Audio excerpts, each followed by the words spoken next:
যারা দাঁড়িয়ে আছেন বসে যান, এই সামনে দাঁড়িয়ে যাওয়ার বসে যান। আপনারা যারা পিছনে দাঁড়িয়ে আছেন বসে যান, ওই জায়গাতে জায়গা আছে, ওখানেও জায়গা আছে, আপনারা বসে যান এসে।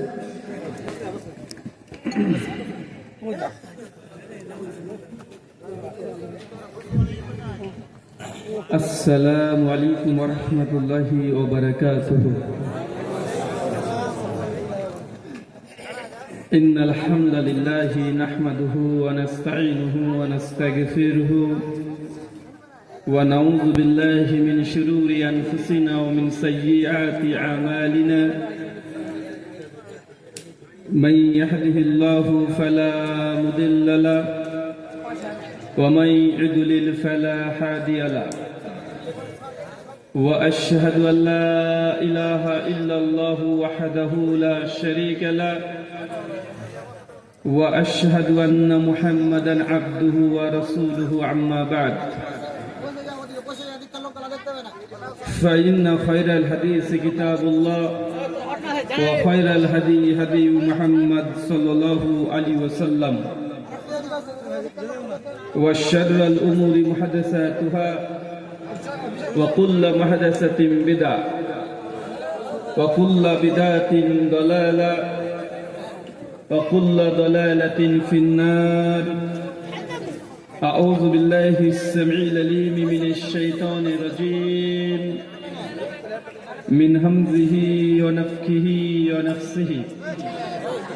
يا أيها الناس اتقوا ربكم الذي خلقكم من نفس واحدة وخلق منها زوجها وبث منهما رجالا كثيرا ونساء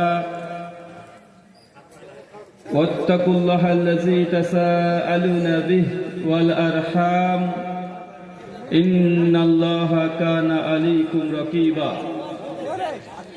يا أيها الذين آمنوا اتقوا الله حق تقاته ولا تموتن إلا وأنتم مسلمون. يا أيها الذين آمنوا اتقوا الله وقولوا قولا سديدا يصلح لكم أعمالكم يغفر لكم ذنوبكم ومن يطع الله ورسوله فقد فاز فوزا عظيما. সমস্ত প্রশংসা সেই মহান সত্তা আল্লাহ সুবহানাহু ওয়া তাআলার জন্য, যিনি আমাদের সৃষ্টি করেছেন। শুধু সৃষ্টি করেননি, এই পৃথিবীতে সহস্র কোটি মাখলুকাত সৃষ্টি করার পরেও যিনি আমাদের এই মানব জাতিকে সর্বশ্রেষ্ঠ জাতি, সর্বশ্রেষ্ঠ মাখলুকাত এবং সর্বশ্রেষ্ঠ নবী মুহাম্মদ আরবি সাল্লাল্লাহু আলাইহি ওয়াসাল্লামের উম্মত হিসেবে প্রেরণ করেছেন, সেই মহান সত্তা আল্লাহ সুবহানাহু ওয়া তাআলার সংক্ষিপ্ত শুকরিয়ায় সুজুদ আদায় করি। তার নিজেরই সে কোনো ভাষা দিয়ে সকলে এক বাক্যে পড়ি আলহামদুলিল্লাহ। পশ্চিম ডাঙ্গাপাড়া জামে মসজিদের উন্নতিকল্পে এবং পরিচালনায় আজ দ্বিতীয় বার্ষিকী ইসলামী আলোচনা সভা, তারিখ 8ই নভেম্বর 2024 জুমাবার। আজকের এই আলোচনা সভাটিকে সফল করার জন্য যারা সার্বিক দিক থেকে সাহায্য এবং সহযোগিতা করেছেন, তাদের প্রত্যেকের স্বতন্ত্র নাম ধরে শুকরিয়া আদায় করা সম্ভব নয়। তারপরেও মহান সত্তা আল্লাহ সুবহানাহু ওয়া তাআলার কাছে দোয়া, এই প্রার্থনা, যারা আজকের আলোচনার সভাটিকে সফল করার জন্য অর্থ, শ্রম, মেধা, দোয়া এবং পরামর্শ দিয়ে আজকের আলোচনা সভাটিকে সফল করেছেন, আল্লাহ সুবহানাহু ওয়া তাআলা তুমি তাদের প্রত্যেকের নেক নিয়াত এবং নেক আমলগুলোকে কবুল করে নাও, সকলে পড়ি আমিন। মহান সত্তা আল্লাহ সুবহানাহু ওয়া তাআলার কাছে দোয়া, এই প্রার্থনা, আল্লাহ সুবহানাহু ওয়া তাআলা আমরা মানুষ, আমরা কম বেশি ছোট বড় ভুল ত্রুটি বিচ্যুতি গুনাহ পাপ অন্যায় করে থাকি। আজকের এই আলোচনা সভার উসিলায় আমাদের পেছনের ছোট ছোট গুনাহগুলোকে তুমি ক্ষমা করে দাও, সকলে পড়ি আমিন। সম্মানিত সাথী, বাদ মাগরিব থেকে কথা হবে না, আর কোনো কথা নাই। বাদ মাগরিব থেকেই বিভিন্ন আলোচক তারা পবিত্র কোরআনুল কারীম এবং হাদিসে মুবারাকার আলোকে অনেক গুরুত্বপূর্ণ আপনাদের সামনে আলোচনা পেশ করেছেন। আজকের এই আলোচনা সভার অন্তিম লগ্নে আপনাদের সামনে উপস্থিত হয়েছি কিছু কথা কোরআনুল কারীম এবং হাদিসে মুবারাকার আলোকেই বর্তমান প্রেক্ষাপটকে সামনে রেখে কিছু কথা বলার উদ্দেশ্যে। আজকে যে বিষয়ে গুরুত্বপূর্ণ আলোচনা হবে, আলোচনার দুটো অংশ। প্রথম কিছুক্ষণ আলোচনা করব, তারপরে প্রশ্ন উত্তরের মধ্যে আমরা প্রবেশ করব। কেননা দেখা যায় ঘন্টার পর ঘন্টা আমরা আলোচনা করি, কিন্তু শ্রোতাদের মধ্যে অনেক অংশে অনেক প্রশ্ন থেকে যায়। হতে পারে আমি 1 ঘন্টা আলোচনা করব বা কেউ 2 ঘন্টা আলোচনা করে গেছে। এই আলোচনা থেকে অনেক শ্রোতাদের মধ্যে অনেক রকমের প্রশ্ন বা আগে থেকে সংশয়মূলক কিছু প্রশ্ন আটকে আছে, যার জবাব আমরা খুঁজে বেড়াচ্ছি, তলাশ করছি, কিন্তু জবাব পাচ্ছি না। আর সাইকোলজিস্ট যারা মনোবিজ্ঞানী, তাদের কথা অনুযায়ী যে একজন আলোচক যখন আলোচনা করে, এই আলোচনা বক্তা এবং শ্রোতার সঙ্গে, শিক্ষক অ্যান্ড স্টুডেন্টের সঙ্গে আলোচনার যে কানেকশন, এটা 35 মিনিটস টু 45 মিনিটস, মানে 35 মিনিট থেকে 45 মিনিটের মধ্যে স্টুডেন্ট এবং শিক্ষকের সঙ্গে কানেকশন থাকে। তারপরে অটোমেটিক একজন স্টুডেন্ট আলোচনা শুনবে কিন্তু কিছু বুঝতে পারবে না। এই জন্য দেখবেন গোটা বিশ্ব জগতে যতগুলো স্কুল বলেন, যতগুলো ইউনিভার্সিটি বলেন, কলেজ বিশ্ববিদ্যালয় যাই বলেন না কেন, প্রত্যেক ক্লাস কত মিনিট হয়? 35 থেকে 45 মিনিট, এর বেশি যাবে না। কেন? কারণ তারা ভালোভাবে বোঝে যে অতিরিক্ত যদি 2 ঘন্টা আলোচনা করে দিই, সব আমাদের মাথার উপর দিয়ে চলে যাবে। প্রথম আধা ঘন্টা আপনাদের মানসিক অবস্থা এটা এখানে ঠিকঠাক থাকবে, তারপরে যে আলোচনাগুলো করব অটোমেটিক আলোচনা কিছু বুঝবেন না। কেননা সাধারণত আমরা ঘন্টার পর ঘন্টা আলোচনা করে চলে যাই, তারপরেও অনেক ক্ষেত্রে আপনারা কি যে শুনলেন আর কি যে বুঝলেন এটা কিছু বুঝতে পারেন না। আমি কয়েকদিন আগেই, সম্ভবত 1 সপ্তাহ আগে হবে, একটা আলোচনা জন্য গিয়েছিলাম আমাদের এই মালদাতেই। মাগরিবের পর থেকে বসে আছি ঘরে, তো একজন বক্তা উঠলেন, প্রায় 2 ঘন্টা আলোচনা করলেন। আরেকজন বক্তা তারপরে উঠলেন, 1.5 ঘন্টা আলোচনা করলেন। তারপর আমি উঠেছি, উঠে জাস্ট প্রথমেই জনসাধারণকে সামনে রেখে জিজ্ঞাসা করেছি যে সন্ধ্যার পর থেকে প্রায় 2টো আলোচনা শুনে নিয়েছেন, 3.5 ঘন্টা থেকে প্রায় 4 ঘন্টা। তো এই 4 ঘন্টা আলোচনাতে কি শিখেছেন? আজকে কি শিখেছেন? কেউ যদি 2টো জিনিস নতুন শিখে থাকেন আজকের আলোচনা থেকে বা বুঝে থাকেন, সেই 2টো জিনিসের নাম কেউ কি বলতে পারবেন? যদি বলতে পারেন তো 500 টাকা ইন্ডিয়ান রুপি এটা আপনাকে গিফট করব। আল্লাহি, মজলিসে অজস্র মানুষ ছিল, কেউ একজন বলতে পারছে না যে কি যে বললো। হ্যাঁ, কিছু কিছু মানুষ বললো হ্যাঁ অনেক সুন্দর আলোচনা হয়েছে, খুব ভালো আলোচনা হয়েছে, কিন্তু কি হয়েছে, কি যে হলো? 3 ঘন্টা 3.5 ঘন্টা কেটে গেল। আল্লাহ সুবহানাহু ওয়া তাআলা পবিত্র কোরআনুল কারীমে বলছেন, সূরা জুমার সূরা নম্বর 39 আয়াত নম্বর 18, আল্লাযীনা ইয়াসতামিউনাল ক্বাল ফায়াত্তাবিউনা আহসানা উলাইকা আল্লাযীনা হাদাহুমুল্লাহ ওয়া উলাইকা হুম উলুল আলবাব। বাংলা মানে আল্লাযীনা ইয়াসতামিউনাল ক্বাল, যারা মনোযোগ সহকারে কথা শ্রবণ করে। কিভাবে মনোযোগ সহকারে কথা শ্রবণ করে? মানে কথা যখন শ্রবণ করবেন, শুনবেন, এটা আজকে যারা শ্রোতারা এখানে অডিয়েন্স এসেছেন তাদের দায়িত্ব মনোযোগ সহকারে কথা শ্রবণ করা, এদিক ওইদিক দৃষ্টি দেওয়া, গল্প করা, কেনাকাটা করা বা আদার্স যেসব কর্মগুলো আপনারা করছেন এগুলোকে বন্ধ করতে হবে। কেন? এটা কোরআনের আয়াত, আল্লাযীনা ইয়াসতামিউনাল ক্বাল, যারা মনোযোগ সহকারে কথা শ্রবণ করে, ফায়াত্তাবিউনা আহসানা, আর এই শোনার পরে যেটা সবচেয়ে best, good, better, best, Ahsan, সবচেয়ে উত্তম জিনিসটাকে গ্রহণ করে নেয় বা গ্রহণ করার মতো ক্যাপাবিলিটি রাখে, মনকে খোলা রাখে। আল্লাহ বলছেন, উলাইকা আল্লাযীনা হাদাহুমুল্লাহ, আমি এই শ্রেণীর মানুষকে ধরে ধরে আমি হেদায়েত দান করে থাকি। মানে বোঝা গেল আল্লাহ যাকে তাকে হেদায়েত দেন না। হেদায়েত পাওয়ার জন্য প্রথমে 2টো কারণ দিয়েছে। 1, মনোযোগ সহকারে কথা শ্রবণ করতে হবে।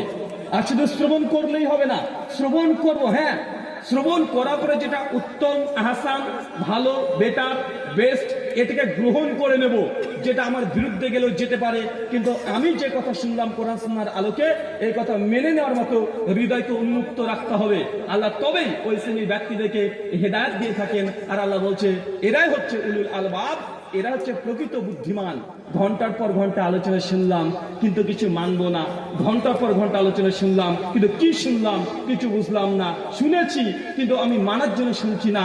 এটা আজকের এই আলোচনা বা এই আমাদের সমাজে যারা শ্রোতা মণ্ডলীরা আছেন, যদি এমন মানসিকতা নিয়ে আসেন, তাহলে কোরআন মাজিদের এই সূরাতুল জুমার সূরা নম্বর 39 আয়াত নম্বর 18 আপনি বিরুদ্ধ আচরণ করছেন। জি, এই আয়াত থেকে আরেকটা শিক্ষা পাওয়া যায়, কথা শুনতে হবে। কি করতে হবে? কথা বলে, কথা যখন কেউ বলবে কথা শুনতে হবে। কিন্তু আপনি দূর থেকে বসে আছেন, ওরা আহলে হাদিস, ওরা ওয়াহাবি, ওরা লামাঝাবি, ওরা গায়ের মুকাল্লিদ বা ইটিসি, ওদের কোনো কথা শোনা যাবে না, দূরে বসে আছেন। এই ধরনের মানুষ, এটা মুমিনের কখনো বৈশিষ্ট্য নয়।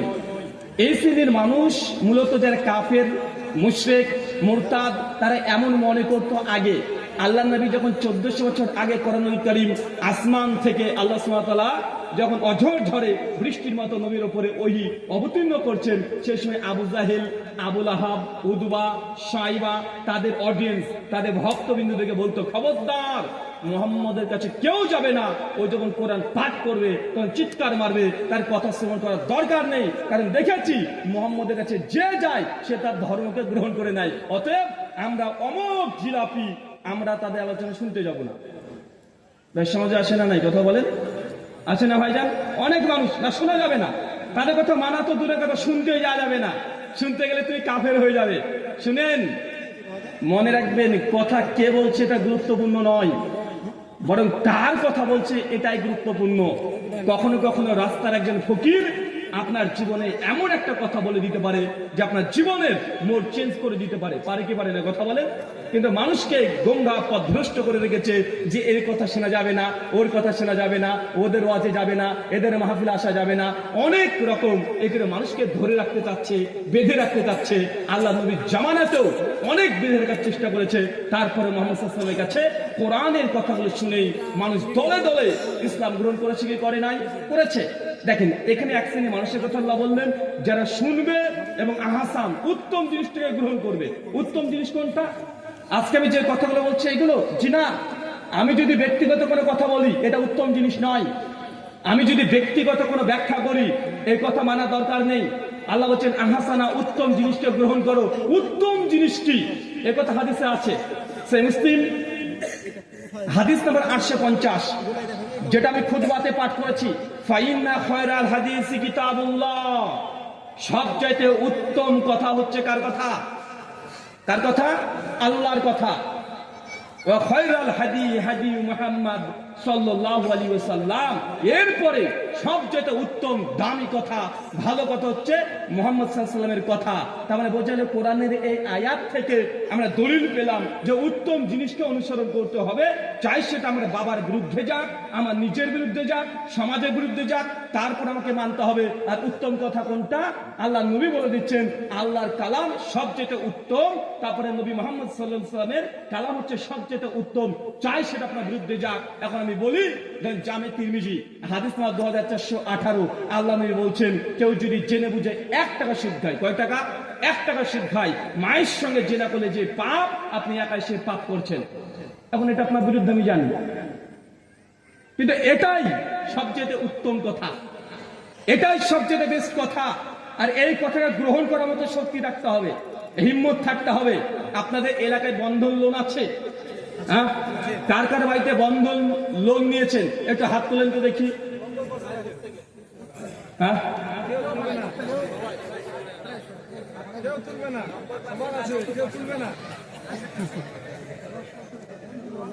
একজনও নাই?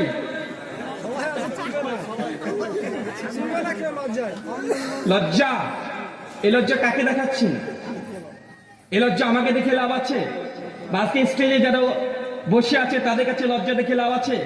আল্লাহ নবীর কথা কেউ যদি জেনে বুঝে 1 টাকা সুদ খায়, 10,000 টাকা নয়, আপনি তো আপনার স্ত্রীটাকে বন্ধক রেখে দিয়েছেন বন্ধন লোনের ওই অফিসারের কাছে, 10,000 টাকা আপনার বউকে জমা দিয়ে বন্ধুক রেখে 10,000 টাকা আপনাকে দিয়েছে, আর আপনি সেই 10,000 টাকা দিয়ে বিজনেস করছেন।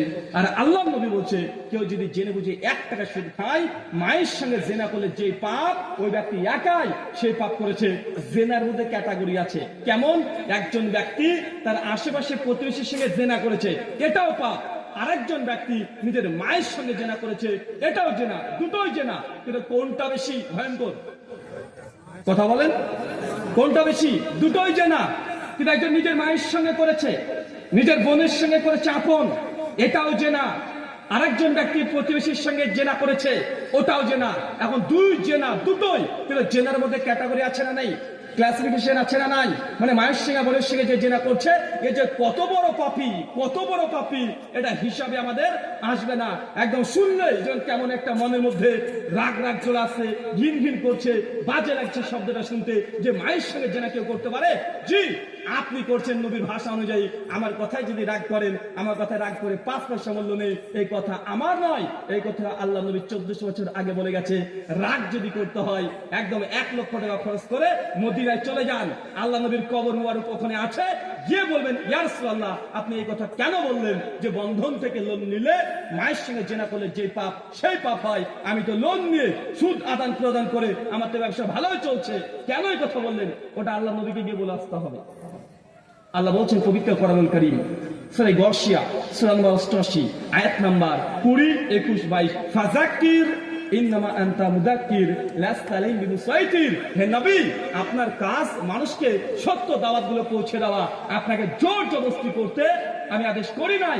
নবীদের আদেশ করে নাই আল্লাহ সুবহানাহু ওয়া তাআলা যে জোর করে আপনাকে এই সুদ থেকে বিরত রাখতে হবে। নবীকে জোর করতে নিষেধ করে দিয়েছে। আর আলেম ওলামা যারা এই বক্তা আছে, আমরা তারই ওয়ারিস, আমরা শুধু আপনাকে বলতে পারি, জোর করতে পারি না। আজকের পরেও যদি আপনি বন্ধন থেকে লোন নেন, যদি ওই সুদের সঙ্গে যুক্ত থাকেন, এটা আপনার ব্যাপার। কুলিল হাক্কু মির রাব্বিকুম ফামান শাআ ফালইউমিন, বলো হক সত্য এসেছে আল্লাহর পক্ষ থেকে, যার ইচ্ছা গ্রহণ করবে সে সফল কাজ, যার ইচ্ছা ত্যাগ করে দিবে, যে ত্যাগ করে দিবে সে নিজের ক্ষতি নিজেই করে ফেলছে। আল্লাহ সুবহানাহু ওয়া তাআলা আমাদেরকে বোঝার তৌফিক দান করো, সকলে পড়ি আমিন। সম্মানিত সুধী, আজকে যে বিষয়ে গুরুত্বপূর্ণ আলোচনা হবে, আলোচ্য বিষয় যে আমলে জান্নাতে ঘর পাওয়া যায়। কি বললাম? যে আমলে জান্নাতে ঘর পাওয়া যায়। এর পূর্বে একটা কথা বলে দিই, আমি যখন কখনো প্রোগ্রাম কাউকে দিই, কমিটির সঙ্গে প্রথম আমার একটা চুক্তি হয়। সেই চুক্তি হচ্ছে প্রোগ্রাম কয়টা পর্যন্ত করবেন। আমার টাইম রাত্রি 11টা, এবং ডেট দেওয়ার আগে আমার চুক্তি হয়ে যায় রাত্রি 11টার মধ্যে যদি আমাকে নামিয়ে দিতে পারেন, আমার পরে যাকে ইচ্ছে তুলতে পারেন, তাহলে আমার ডেট নেন, নচেত নিয়েন না। এটা কঠোর এবং কঠিনভাবে বলে দিই। এর জন্য সময় দিই যে আপনি আলোচনা করেন কমিটির সঙ্গে, 1 দিন 2 দিন 3 দিন 4 দিন পরে জানান। প্রত্যেকটা জায়গাতে এমন কোনো জায়গা নেই যেখানে আমি এই শর্তটা রাখি না।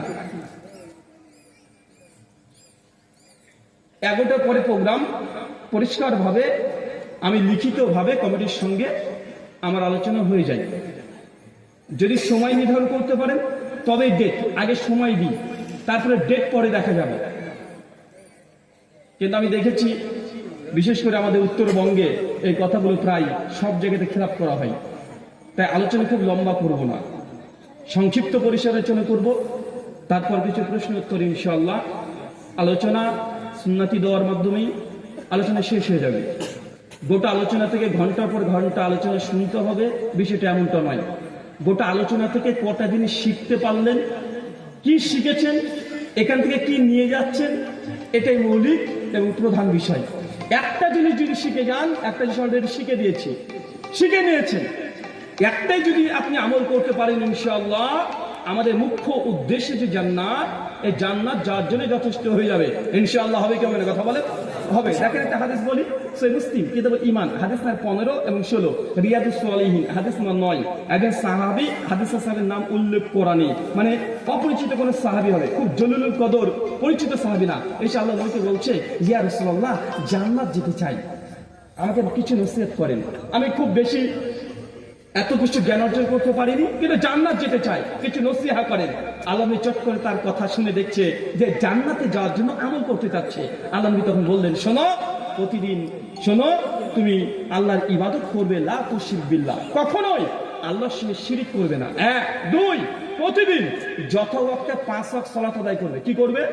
5 ওয়াক্ত সালাত আদায় করবে, সময় হলেই সালাতে দাঁড়িয়ে যাবে। 3 যদি রমজান মাস তোমার তাকদীরে ভাগ্যে মিলে যায়, তাহলে রমজানের পূর্ণ 30টা দিন বা 29টা দিন যা হয় তুমি সিয়াম রোজা পালন করবে। 4 সামর্থ্য যদি আল্লাহ দেয় তাহলে হজ করবে। 5 সামর্থ্য থাকলে যাকাত দিবে। মুসনাদ আহমদ হাদিস নম্বর 17109 সনদ হাসান। আরেকটা শব্দ যুক্ত হয়েছে, হালাল গ্রহণ করবে, হারামকে পরিত্যাগ করে দিবে। এই 6টা উপদেশ দিয়েছে কে? কথা বলেন, কে দিয়েছে? আল্লাহর নবী। কাকে? একজন প্রশ্ন করছে, নবী জান্নাত যেতে চাই, আমি খুব বেশি কোরআন বুঝি না, ক্ষেত খামারে কাজ করি, অত শিক্ষিত মানুষে না, কিন্তু আমি জান্নাত যেতে চাই, এমন কিছু আমলের কথা আমাকে শিখিয়ে দেন যেগুলো করলেই আমার জন্য জান্নাত যথেষ্ট হয়ে যাবে। আল্লাহ নবী 6টা পরামর্শ দিয়ে দিয়েছেন। সঙ্গে সঙ্গে ওই সাহাবীর সঙ্গে সঙ্গে বলছেন, ওয়াল্লাহি, আল্লাহর কসম আল্লাহর নবী আপনি যা বললেন এর বেশিও করব না, কমও করব না। এই কথা বলে সাহাবী চলে যাচ্ছে। আল্লাহ নবীর বক্তব্য শেষ। কি বলেন? কি শেষ বলেন তো? বক্তব্য শেষ। জান্নাত যাবে কিভাবে একজন মানুষ? নবীর বক্তব্য শেষ মাত্র 1টা মিনিটে। ওই শ্রোতা খুশি, স্বীকার করছে আল্লাহ নবী যা বললেন বেশিও করবো না, কমও করবো না, চলে যাচ্ছে। আল্লাহ নবী তখন তার এই কথাটাকে এতই পছন্দ করেছে, এতই তিনি খুশি হয়ে গেছেন। বাকি সাহাবীরা আছে, নবী তাদেরকে জিজ্ঞাসা করে বলছে যে, সাহাবী আমার, জান্নাতি ব্যক্তি দেখতে চাও? জান্নাতি ব্যক্তি? সঙ্গে ইয়া রাসূলুল্লাহ, কে জান্নাতে যাবে? অবশ্যই দেখতে চাই। বলছে, ওই যে ব্যক্তি চলে গেলে দেখো, ওই ব্যক্তি যে চলে গেল, ও যে কথা বলেছে যে বেশিও করবো না, কমও করবো না, এই কথার উপরে যদি সে আমল করতে পারে, ওই ব্যক্তি জান্নাত নিশ্চিত। আচ্ছা, এই হাদিসের পরে যদি আজকে আপনি আমল করেন, আপনার যে জান্নাত হবে না? কথা বলে, জান্নাত হবে কি হবে না? 6টা জিনিস। কয়টা জিনিস? এই যে একটু আগে বললাম, এই মজলিসের মধ্যে কেউ বলতে পারবে যে 6টা পয়েন্টের কথা এখনই বললাম, সেই 6টা পয়েন্ট জান্নাত যাওয়ার জন্য যে পাথেও, এই 6টা জিনিস কি কি বললাম? একজন দাঁড়িয়ে বলেন তো, বলেন ভাই, চেষ্টা করেন। আমি আগে বলেছি বেশি কিছু শেখাবো না, একটা জিনিস হলে শিখে যান। একটা শিখে নিয়েছেন, আর 6টা জিনিস শিখলেই আজকে প্যাকেজ কমপ্লিট। একদিন আপনাকে গোটা ইসলাম মানতে হবে, ব্যাপারটা এমনটা নয়। আল্লাহ যদি চাইতেন একদিনে গোটা 30 পারা কোরআন আল্লাহ দুনিয়াতে অবতীর্ণ করে দিতে পারেন। পারতেন কি পারতেন না? কথা বলেন। নবী যখন মেরাজের রাত্রিতে গিয়েছিলেন, সেই দিন আল্লাহ বলতে পারতেন যে, মুহাম্মদ তুমি এক কাজ করো, এই যে তোমার জন্য আল কোরআন লেখা হয়েছে, এই কোরআনটা তুমি নিয়ে চলে যাও, উম্মতকে দিয়ে দাও। আল্লাহ একদিনে গোটা কোরআন দিয়ে দিতে পারতেন। পারতেন কি পারতেন না? পারতেন, কিন্তু আল্লাহ দেয় নাই। কেন? একদিনে গোটা কোরআনকে কেউ মানতে পারবে না। আমাদের আয়েশা রাদিয়াল্লাহু তাআলা আনহা তিনি বলছেন, আল্লাহ যদি প্রথম দিন কোরআনে যদি মদকে হারাম এই কথা নাজিল করে দিতেন, একজন সাহাবী দ্রুত এত জোরে তাড়াতাড়ি তার ঈমান আনতো না। কেন? কারণ সেই সময় মানুষ মদ এতটাই তাদের কাছে জনপ্রিয় ছিল। আজকের দিন আমরা যখন কোল্ড ড্রিঙ্কস খাচ্ছি, খাওয়ার পরে, খাওয়ার আগে, যখন তখন, সেই সময় মদ মানুষ এইভাবে পান করত। আমাদের আয়েশা বলছেন এই জন্য যে আল্লাহ যদি প্রথম দিন মদ নিষিদ্ধ আয়াত নাজিল করে দিতেন, এত দ্রুত ইসলামের সাহাবীরা পদার্পণ করতেন না, আসতেন না। মদকে হারাম করার জন্য কোরআনে 4খানা আয়াত নাজিল করেছে। কয়টা? কমপক্ষে 4খানা, 4টা স্টেপে, ধাপে ধাপে আল্লাহ মদকে হারাম করেছেন। দেখেন সূরা বাকারা সূরা 2 আয়াত 219 আল্লাহ বলছেন যে দেখো, মদ উপকারও আছে, ক্ষতিও আছে। প্রথম আয়াত নাজিল করে দিলেন যে মুনাফা আছে, মুনাফা শব্দ মানে লাভ আছে, তবে উপকারের চেয়ে ক্ষতি বেশি। অনেক সাহাবীরা তখন মনে করলেন যে মদে উপকার আছে, ক্ষতিও আছে, ক্ষতি বেশি, তো যা মদ খাকে বর্জন করে দিলাম, ফালতু ক্ষতি কেন ডেকে আনবো, মদ খাকে বন্ধ করে দিলেন। আল্লাহ সুবহানাহু ওয়া তাআলা কিছুদিন পর কোরআনে আবার একটা আয়াত নাজিল করে দিলেন, সূরা নিসা আয়াত নাম্বার 43, ইয়া আইয়ুহাল্লাযিনা আমানু, হে বিশ্বাসীগণ, লা তাকরাবুস সালাহ, তোমরা নামাজের ধারের কাছে এসো না, ওয়া আনতুম সুকারা, যখন তোমরা নেশাগ্রস্ত অবস্থায় থাকবে। এই আয়াত যখন অবতীর্ণ হয়, সাহাবীদের মধ্যে 50% ভাগ হয়ে গেল। কেন?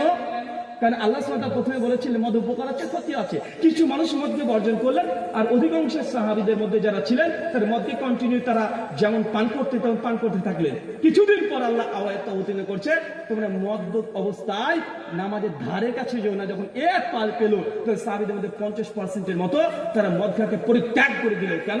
কারণ মদ খেয়ে যদি থাকি নামাজ হবে না, এই জন্য। কিন্তু মদকে এখন হারাম করা হয়নি। আল্লাহ সুবহানাহু ওয়া তাআলা আবার স্টেপ নিলেন, সূরা মাইদা সূরা 5 আয়াত নম্বর 90। ইয়া আইয়ুহাল্লাযিনা আমানু, চূড়ান্ত আয়াত অবতীর্ণ হচ্ছে মদকে নিষেধ করার জন্য।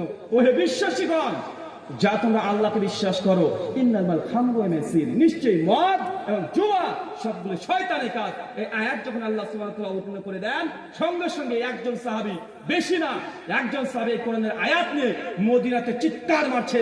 আর সাহাবীদের মধ্যে অনেকেই কে মদকে খাচ্ছে, কে মদ তৈরি করছে, কে পেয়ালা রেডি করছে, কে জাল দিচ্ছে। আর একজন সাহাবী চিৎকার মেরে অবস্থায় খুদরি বলছে, শোনো, আল্লাহ নবীর উপরে এখনই কোরআনের আয়াত অবতীর্ণ হয়েছে, মদ হারাম। আর যখন এই কথা শুনেছে, সাহাবীরা সঙ্গে সঙ্গে যে অবস্থায় ছিল, মদের পাত্রকে ভেঙে চূর্ণ বিচূর্ণ করে দিয়ে গোটা মদিনার বুকে সেদিন মদের স্রোত তুলে দিয়েছিল। আয়াত নাজির হওয়া শেষ, সাহাবীরা সঙ্গে সে আমল করা শুরু করে দিয়েছে। এটা হচ্ছে আনুগত্য করা। এটা কি কথা বলে? আল্লাযীনা ইয়াসতামিউনাল কওল, যারা মনোযোগ সহকারে কথা শ্রবণ করে এবং যারা এর মধ্যে কল্যাণ যেটা ভালো সেটাকে গ্রহণ করে নেয়। আল্লাহ বলছে আমি এদেরকে হেদায়েত দিয়ে থাকি। কারা হেদায়েত পেয়েছে? সূরা বাকারা আয়াত নম্বর 37 আল্লাহ বলছেন, ফাইনা আমানু বিমিসলিমা আমানতুম বিহি ফাকাদ ইহতাদাও, যদি তোমরা সাহাবীদের মত ঈমান আনো তবে তোমরা হেদায়েত পাবে। কেমনই কথা মনে বুঝতে পারছেন না নাকি? কঠিন মনে হচ্ছে? আমার ভাই কিন্তু এই আমি গজল বলি না, আমি সুরও দিই না। এই কাটা কাটা যেগুলো কথা, এগুলো আমার আলোচনা, এইগুলো লেকচার, এইগুলো বক্তব্য, এইগুলো ওয়াজ। অনেকে ভাববে যে বক্তা আসলো কি ব্যাপার, বক্তব্য শুরু কেন করে না? বক্তব্য কখন শুরু করবে? বসে আছে মানে বক্তব্য মানে বুঝেছে যে আমি মাগো মানে এক টানে একদম রায়গঞ্জ পার করে দেবো, এটা হচ্ছে বক্তব্য। আমি বলছি না যারা সুর দিয়ে আলোচনা করে এটা হারাম গুনাহ কাবিরা, এটা বলছি না। তবে সুর দিয়ে, ছন্দ মিলিয়ে, কবিতা দিয়ে দোয়া করা, সে বুখারী মুসলিমের হাদিস দ্বারা এটা হারাম প্রমাণিত আছে। সুর দিয়ে বক্তব্য দেওয়া যাবে না এমন কথা বলছি না। অনেক ওলামারা বলেছে কেউ দেওয়া উচিত নয়, আমি সে বিতর্কতে যেতে চাচ্ছি না। মানুষ মনে করে সুর টানবো তবে হবে বক্তব্য, এগুলো কথা হচ্ছে এখন হুজুর। আমার এইগুলো প্রথম থেকে শেষ পর্যন্ত এই কাটা কাটা কথাগুলো চলবে। আপনাকে বোঝানোর চেষ্টা করলাম যে শোনার পরে দ্রুত মেনে নেওয়ার নাম হচ্ছে ইসলাম। আর আল্লাহ তাদেরকে হেদায়েত দিয়ে থাকবে। সাহাবীরা আয়াত অবতীর্ণ হওয়ার শেষ সমস্যা মদকে তারা হারাম করে দিয়েছে চিরদিনের জন্য। আজকেও সেই একই হাদিস আজকে আপনাদের সামনে পাঠ করলাম, ওই কোরআনের আয়াত যেটা 1400 বছর আগে মদিনার আল্লাহর নবীর উপরে অবতীর্ণ হয়েছিল, সেই আয়াত আজকে আপনার উপরে আমি পাঠ করে শোনালাম। আজকে শোনার পরে যদি মদকে, নেশাদার দ্রব্যকে যদি আপনি হারাম মনে করেন, পরিত্যাগ করে দেন, ইনশাল্লাহ ইনশাল্লাহ জেনে রাখেন আপনার জন্য সুসংবাদ, জান্নাত, জান্নাতে ঘর আপনার জন্য অপেক্ষা করছে। ইনশাল্লাহ মানবো তো? ইনশাল্লাহ। আচ্ছা, কারা কারা বিড়ি খান? হ্যাঁ, সিগারেট, জর্দা, আলাপাতা, খৈনি, গুটখা, আর কি আছে আমার জানা নেই। আর কিছু আছে নাকি দিকে নতুন? হ্যাঁ, রজনী, ওটা আবার কি রে ভাই? গাঁজা, এটা তো ভগবান মহাদেবের প্রসাদ গাঁজা, তাই না? তো এটা যদি ভগবানের প্রসাদ হয়, হিন্দুরা খায় ঠিকই আছে, বম বলে টান মারবে। আপনি কি হিন্দু নাকি? আল্লাহ বলছেন কুল্লু মুস্কির খামরুন, প্রত্যেক যে জিনিসের মধ্যে নেশা হয়, মানুষের মধ্যে ইফেক্ট করে, নেশা হয়, কুল্লু খামরুন হারামুন, তার প্রত্যেকটা জিনিসই হারাম। এক কথায় যতগুলো নিষিদ্ধ দ্রব্য আছে, বিড়ি হোক, সিগারেট, জর্দা, আলাপাতা, খৈনি, গুটকা, যে নামাই হোক, যার মধ্যে আপনার মধ্যে নেশা তৈরি করছে তার সবগুলো হারাম। এখন বলেন বিড়ি সিগারেটে নেশা হয় কি হয় না? হাদিস সুনান তিরমিজি, ইবনে মাজাহ 3388 নম্বর হাদিস, হাদিসের মান হাসান সহিহ। এখন আপনি বলেন বিড়ি সিগারেট জর্দা নেশা হয় কি হয় না? বলেন হয়। কিন্তু হুজুর যে বলেছে এটা হারাম নয়, আপনার ওই যে উচ্চ টুপি পরা হুজুর 350 জর্দাতে পাঞ্চি বছর যে বলেছে যে বিড়ি সিগারেট জর্দা এগুলো আসলে হারাম না। কেন বলে জানেন হুজুরে? কারণ হুজুর নিজেই জর্দা খায়, আছে না নাই? সমাজে আসে না, হুজুর নিজে জর্দা খাচ্ছে। তো যে হুজুর নিজে জর্দা খেয়ে মাতাল, ও হুজুর আপনাকে কিভাবে বিড়ি খাওয়া হারাম এর ফতোয়া দিবে? কারণ ও নিজেই তো জর্দা, মানে বিড়ির যে পাতা, জর্দার পাতা দুটোই তামা, তো একজন তো টেনে টেনে ফু দিয়ে উড়িয়ে দিচ্ছে, আর হুজুর চেপে মানে চিপে চিপে রস শুদ্ধ হজম করছে। তো এই হুজুর কখনো কোনো সময় সে বলবে যে এই জর্দা খাওয়া হারাম? কখনো বলবে না। হুজুর কি বলেছে আপনাকে? আরে বিড়ি সিগারেট জর্দাগুলো খাওয়া হারাম নয়, এগুলো কি মুকরু। মাকরু শব্দটা ঠিক করে বলেন, কি বলে? মুকরু। আসলে এটা মাকরু। আমরা বাঙালি মানুষ একটু আরবিতে কিছু শুনলে ভাবে যে কোরআন বলছে মনে হয়, একটু যদি আরবিতে কিছু লেখা পাই ভাববো মনে কোরআন। মানে আপনারা যদি এক পৃষ্ঠা গালিগালাজ খিস্তিতে মা মাসিগুলো যদি গালিগালাজ লিখে যদি রাস্তায় ফেলে দিই, সঙ্গে সঙ্গে আপনি রাস্তাতে যাচ্ছেন আর আরবিতে কি লেখা পেয়েছেন ও পেলে সঙ্গে সঙ্গে তুলে একদম ভাঁজ করে চোখমুখে চুমু দিয়ে বুক পকেটে রেখে দেবেন, পিছনকার পকেটে রাখা যাবে না। কেন? ওটা পাছা। মানে আপনি আরবি মানে ভাবছেন এটা কি আরবি মানে কোরআন ভেবে বসেছেন। মানে আপনাকে আরবিতে যদি এক পৃষ্ঠা গালিগালাজ দিকে দিয়ে দিই, ভাইটা রাখ, ওটা দেখার পরে সঙ্গে সঙ্গে হাত ছুঁড়বে, এই আমার অজু নেই, অজু নেই, কিন্তু একটা গালি লেখা আছে। ভাই এমন আছে না? কথা বলে বাঙালি তো। আমি বলছি না যে আরবির প্রতি ভালোবাসা থাকবে না, অবশ্যই থাকবে, কিন্তু আরবি মানে ওটা কোরআন নাই। আরবিতে অন্য অন্য সৌদি আরবে 2.5 কোটি নন মুসলিম আছে, 2.5 কোটি, তারাও আরবিতে কথা বলে। 2.5 কোটি অমুসলিম সৌদিতে, দুবাই, কাতারে, সব জায়গাতে আছে, তারাও আরবিতে তাদের ভাগবত গীতা আছে, আরবিতে বাইবেল আছে, আরবিতে ত্রিপিটক আছে। মানে আরবি মানে আপনি কোরআন ভাবেন না, হুজুর বলেছে মুকরু, আর আপনি ভাবছেন মনেই ভালো কিছুই হবে, কারণ হুজুর বলেছে। হুজুর যদি গায়কে মানে বলদ যখন গায় বলে তো তখন বলদ। আপনি দেখতে পাচ্ছেন যে গায়ে একটা গরু, নিজে বাঁটও চারটে আছে, কিন্তু হুজুরের আমি এতই ভক্ত, হুজুর এখন গাই গরুকে বলদ বলেছে, তো আমি এখন বলদ বিশ্বাস করব। ভাই এমন ব্যক্তি ভক্ত আছে না নাই? আছে না নাই? আছে, সব সমাজে আছে। তো এই হাদিস, এই কোরআনের আয়াত থেকে আপনাকে এটা বোঝানোর চেষ্টা করলাম। হুজুর বলছে বিড়ি সিগারেট খাও মাকরু। মাকরুর বাংলা মানে জানেন? মাকরু মানে খারাপ, মাকরু মানে ক্ষতিকর, মাকরু মানে অপছন্দনীয়, মাকরু মানে নিন্দনীয়, মাকরুর এগুলো বাংলা মানে। এখন বলতেন মাকরুর কোন বাংলাটা ভালো পেলেন? কোনটা ভালো পেয়েছেন? মাকরু মানে কি? ক্ষতিকর, অপছন্দনীয়, নিন্দনীয়, খারাপ, এগুলোই। তো মাকরু কোন একটা বাংলা ভালো পেয়েছেন? তো আপনার হুজুর জর্দা দিয়ে পান খাচ্ছে মসজিদে, আর ওই যে 40 দিনের জন্য চলে এসেছে, এসে গুল ঘষছে কোথায়? মসজিদে বারান্দায় বসে আপনার হুজুর খারাপ খাচ্ছে। কি খাচ্ছে? কথা বলেন। এই জন্য আল্লাহ নবী বলছেন, মিশকাত হাদিস 4912, যে হঠাৎই আল্লাহ নবীকে বলছে, আল্লাহ নবী বলছেন আমাকে ফেরেশতা 2 হাত ধরে একদম মেরাজে নিয়ে চলে গেল। হঠাৎ করেই আল্লাহ নবীর একবার মেরাজ হয়নি, অনেকবার হয়েছে। একবার হচ্ছে ঘটা করে, আর বারবার বেশ কয়েকবার আল্লাহ নবীর মেরাজ হয়েছে। আল্লাহ নবীকে নিয়ে চলে গেলেন। আল্লাহ নবী বলছেন আমি জান্নাতকে দর্শন করলাম, জান্নাতকে দেখা শেষ করার পরে জাহান্নামে আসলাম।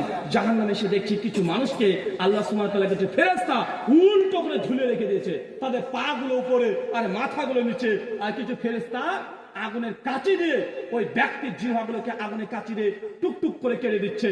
আমি তাদের এই আযাবের দৃশ্য দেখে আমি ফেরেশতা জিবরাইলকে বলি, জিবরাইল, মান হাল্লা জিবরাইল, জিবরাইল এরা কারা?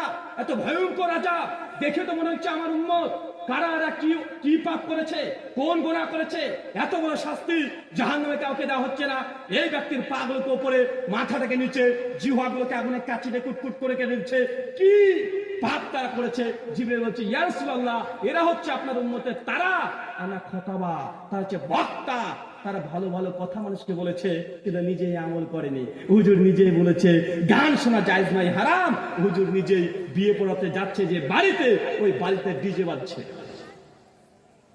কথা বুঝতে পারলেন না? কঠিন মনে হচ্ছে? আল্লাহ নবী বলছেন কিছু আলেমকে, এটা কার শাস্তি বলেন তো? আমার মতো হুজুরের। কার? আমার মতো হুজুরের অনেক ভয়ঙ্কর শাস্তি আছে। সাধারণ মানুষের যে শাস্তি তার চাইতে দ্বিগুণ শাস্তি কার? আলেমদের। মিশকাত হাদিস 202, আল্লাহ নবী বলছেন কিয়ামতের মাঠে 3 শ্রেণীর মানুষের আগে হিসাব করা হবে। প্রথম যার হিসাবটা নেওয়া হবে সে একজন কারি, কোরআনের হাফেজ। সে সুন্দর করে কোরআন সে শিক্ষা দিত, পড়তো। তাকে জিজ্ঞাসা করবে আল্লাহ যে তুমি দুনিয়াতে এত ইলম দিয়েছিলাম, জ্ঞান দিয়েছিলাম, কি করেছিলে? ও তখন আল্লাহকে বলে, আল্লাহ তুই যখন জ্ঞান দিয়েছিলে, মানুষকে আমি কোরআন পড়েছি, কোরআন প্রচার করেছি, কোরআন শুনিয়েছি, কোরআন শিক্ষা দিয়েছি। আল্লাহ বলবেন আনতা কাযাবতা, তুই মিথ্যা কথা বলছিস, তুই একটা মিথ্যাবাদী। তুই আমাকে খুশি করার জন্য তুই আমাকে কোরআন পড়িসনি, কোরআন শিখাসনি, তুই তো শুধুমাত্র কোরআন পড়েছিলি। মানুষ তোকে অনেক বড় কারি বলবে, বক্তা বলবে নাম যশের জন্য, অতএব ফেরেশতা এই বক্তাকে ধরে কারিকে ধরে জাহান্নামে নিক্ষেপ করো। ফেরেশতা টেনে হিঁচড়ে উল্টে গিয়ে তাকে জাহান্নামে নিক্ষেপ করবে। কার শাস্তি? কার? আমাদের। এটা কাদের শাস্তি? আমাদের মতো হুজুর যারা আমরা বক্তব্য দিচ্ছি, যারা কোরআন শিখাচ্ছি। কেন? আমরা ভালো ভালো কথা বললাম। আমি আজকে ভালো কথা বললাম যে বন্ধন থেকে বা সুদযুক্ত অর্থনীতি এটা জায়েজ নাই, হারাম, কিন্তু আমার বাড়িতে যদি সুদ থাকে এটা আমার শাস্তি। আমি এখনই বললাম যে বিড়ি সিগারেট জর্দা যা খাচ্ছে এগুলো হারাম, আমি বলে গেলাম, কিন্তু আমি যদি খাই এটা আমার শাস্তি। আমাদের সমাজে আছে না নাই? হুজুর নিজে জুম্মার খুতবাতে চিৎকার দিয়ে ফতোয়া দিয়ে বলে দিলেন যে দেখে যৌতুক পণ আদান প্রদান করা কি হারাম না? আবার হুজুর চলে গেল ওই যৌতুকে বিয়ে পড়াতে। হুজুর আবার জিজ্ঞাসা করছে যে কি লিখবো বলো? ওতে লিখো মেয়ের 5 ভরি সোনা, ছেলেকে দিয়েছে একটা R115 আর 1 লক্ষ নগদ টাকার সঙ্গে একটা হারিকেন আর লাঠি। ভাই আছে না নাই কথা বলেন? এটা কাদের শাস্তি? এটা হুজুরদের শাস্তি। ভালো কথা বললাম কিন্তু নিজে ভালো আমল করলাম না। ওই যে হুজুর বলছে যে বিড়ি সিগারেট জর্দা এগুলো খাওয়া হারাম নয়, এগুলো মাকরু। কালকে দেখবেন ওই হুজুর আপনাকে বলবে বড় বড় কথা বলে গেল যে জর্দা খাওয়া হারাম। তো জর্দা যে হারাম কোরআনের কোন আয়াতে আছে, কোন হাদিসে আছে? কেউ কি দেখাতে পারবে? কোন মায়ের ব্যাটা কি আছে যে জর্দা এবং বিড়ি সিগারেট খাওয়া হারাম এই কথা কোরআন হাদিসে লেখা আছে? চ্যালেঞ্জবাজি করবে। আর আসলে তাই কোরআনে জর্দার নাম নাই, বিড়ির নাম নাই, সিগারেটের নাম নাই, গাঁজার নাম নাই। এখন এই হারাম ডাইরেক্ট তো কোরআন সুন্নাতে নাই। এখন আপনাকে ধোঁকা দেওয়ার জন্য এই কথা বলবে যে কোরআনে জর্দা বিড়ি সিগারেট কিচ্ছু নাই, মদ হারাম করা হয়েছে, বিড়ি সিগারেট জর্দা এর নাম তো নাই, তো হারাম কিভাবে হলো? হারাম ওই হাদিসে হয়ে গেছে কুল্লু মুস্কির খামরুন কুল্লু খামরুন হারামুন, যা খেলে নেশা হয় তা সব হারাম। যদি বিড়িটা আপনার নেশা হয় তবে হারাম। এখন ও যদি মানতে না চাই যে না জর্দার কথা কোরআন হাদিসে নাই, তো আপনি তাকে বলেন ভাই হুজুর হিরিয়ন খাওয়া হালাল না হারাম? ও আপনাকে হারাম বলবে না হালাল বলবে? কি বলবে কথা বলে? হারাম বলবে না, ডাইরেক্ট হারাম বলবে। বলে কোরআনে কোন আয়াতে হিরোনের নাম আছে ভাই? হাদিসে কোথায় আছে হিরোনের নাম? এখন কেউ যদি বলে মদকে হারাম করেছে, বিয়ারকে তার কোরআনে হারাম করেনি। মদ হারাম হয়েছে, লেবু জিনটা হারাম হয়নি। মদ হারাম, ওই যে রাম লেখা আছে ওই ওই ওই ওই যে ড্রিঙ্ক ইংলিশ, ওগুলো তো হারাম করা হয়নি ভাই। এখন যদি এই দাবি করে কেউ যদি এগুলোকে যদি জায়েজ করার চেষ্টা করে, জায়েজ হবে? কথা বলে জায়েজ হবে? হবে না। আল্লাহ সুবহানাহু ওয়া তাআলা আমাদের এই কথাগুলো তুমি বুঝার তৌফিক দান করো। সকলে পড়ি আমিন। বলেন তো ওই হাদিসে 6টা আমলের কথা বলেছি, যে 6টা আমল করলে জান্নাত, সেই 6টা আমলের নাম একজনকে বলতে পারেন মজলিস থেকে? বলেন বলেন। দাঁড়ান দাঁড়ান, পারবেন তুমি ইনশাআল্লাহ পারবেন, যুবকরাই পারবে। বলেন। 1 সালাত মানে নামাজ, 2 সিয়াম রোজা, 3 মাশাআল্লাহ হজ, 4 যাকাত মাশাআল্লাহ, 5 হালাল খেতে হবে, হারামকে বর্জন করতে হবে, 6 5 থেকে টুকলি দিয়েছে। আরে ও পারতো, মাশাআল্লাহ বসো। আরে পারতো, আপনি বলে দিলেন কেন? আচ্ছা কে বললো এখান থেকে? তুমি বলেছো আগে আগে এটা। দাঁড়া তো তুমি 6টার নাম বলো। 1 আল্লাহর সঙ্গে কাউকে শিরিক করা যাবে না, আল্লাহরই ইবাদত করবে। ইয়্যাকা না'বুদু ওয়া ইয়্যাকা নাস্তাঈন, আল্লাহ তোমারই ইবাদত করি, তোমার কাছেই সাহায্য চাই, পীরে কেবলার কাছে নয়। যদি সন্তান নিতে হয় কার কাছে নিতে হবে? আল্লাহর কাছে চাইতে হবে। পীরের মাজারে গেলে হবে? যদি মানত করতে হয় কার জন্য করতে হবে? আল্লাহর কাছে। ওই হুজুরের কবরে কে শুয়ে আছে, মানুষ না কুত্তা, কেউ জানে না ইতিহাস, ওর কাছে গেলে হবে? ভাই এমন অনেক মাজার আছে না, কে যে শুয়ে আছে কেউ জানে না, কোনো ইতিহাসই নাই। আমি বাংলাদেশে গত বছর গিয়েছিলাম, আগে জানতাম না বাংলাদেশের সিলেটে বাইজিদ বুস্তামের কবর আছে। কার বলেন তো? বাইজিদ বুস্তামের কবর। বাইজিদ বুস্তামের মানুষটা হচ্ছে ইরাকের। আমি ভাবলাম ইরাকের মানুষ বাংলাদেশের কবর কি ব্যাপার, তো পরে শুনতে পেলাম এটা হচ্ছে রুহানি কবর। ওইখানে মাজার টাজার করে দুমদাম ব্যবসা চলছে, মানে একই পীরের 10টা মাজার, জাস্ট ব্যবসা। এটা কি কথা বলে না? তো ও জিন্দেগিতে বাংলাদেশে আসে নাই, ভারত মহাদেশে আসে নাই, তো ওর কবর কিভাবে এটা হলো? যেন আপনাদের এলাকায় দেখবেন মহরম মাসের 10 তারিখে, মানে আশুরা 10 তারিখে, সেই দিন দেখবেন হাসান হোসেনের কবর তৈরি করে কি করে না কথা বলে আছে না নাই? কার বলা, আরে ভাই কার বলা তো সে কোথায়, আর কার বলাকে টেনে নিয়ে এসেছি আমরা হাজার হাজার জায়গায়, আছে না নাই কথা বলে? বলছে এটা কার বলার মাঠ, এখানে হাসানের কবর, এটা হোসেনের কবর, সব বলছে। এটা চিটিংবাজি ব্যবসা ছাড়া কিছু না, পরিষ্কার ব্যবসা এগুলো। আল্লাহর ইবাদত ওই করে তোমাকে ভোলানোর চেষ্টা করছে, ভুলো নি তো আবার, মানে তুমি একটা বলবো আমি বক্তব্য দিয়ে আরেক দিকে নিয়ে চলে যাবো, ভুলে যাই। আল্লাহর ইবাদত করতে হবে, শিরক করা যাবে না। মাশাআল্লাহ। 2, প্রতিদিন 5 ওয়াক্ত সালাত, মাশাআল্লাহ। 3, রমজান মাসে সিয়াম তথা রোজা ফাস্টিং পালন করা। 4, এই 5 থেকে বলবেন না, যাকাত দেওয়া। 5, সামর্থ্য থাকলে হজ করা। 6, মাশাআল্লাহ, হালাল গ্রহণ করা আর হারামকে বর্জন করা। চলে আসো সামনে, চলে আসো, চলে আসো সামনে, চলে আসো। ভয় পাচ্ছে।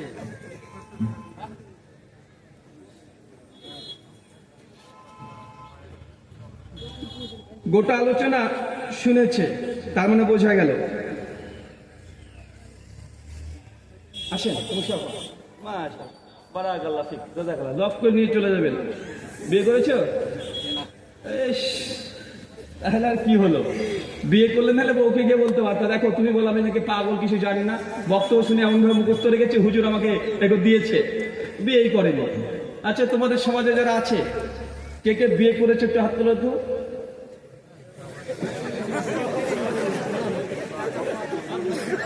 মানে বিয়ে করে টাকা দেবো ভাবছো নাকি আবার? না না না। আচ্ছা কে কে বিয়ে করেননি তারা হাত তোলেন, তোলেন, যে যে বিয়ে করেনি হাত তোলেন। মাশাআল্লাহ, নামিয়ে ফেলেন। আচ্ছা কে কে বিয়ে করতে চান কিন্তু আব্বা মা দেয় না, লজ্জা লাগে বলতে? কে আছে এখানে? হ্যাঁ, বিয়ে করেনি, হয়নি এখনো? ইন্নালিল্লাহ, দুনিয়ায় মজা পাইনি এখনো। বিয়ে যে করেনি সে দুনিয়ার কোনো কিছু কি এখন উপলব্ধি করতে পারি?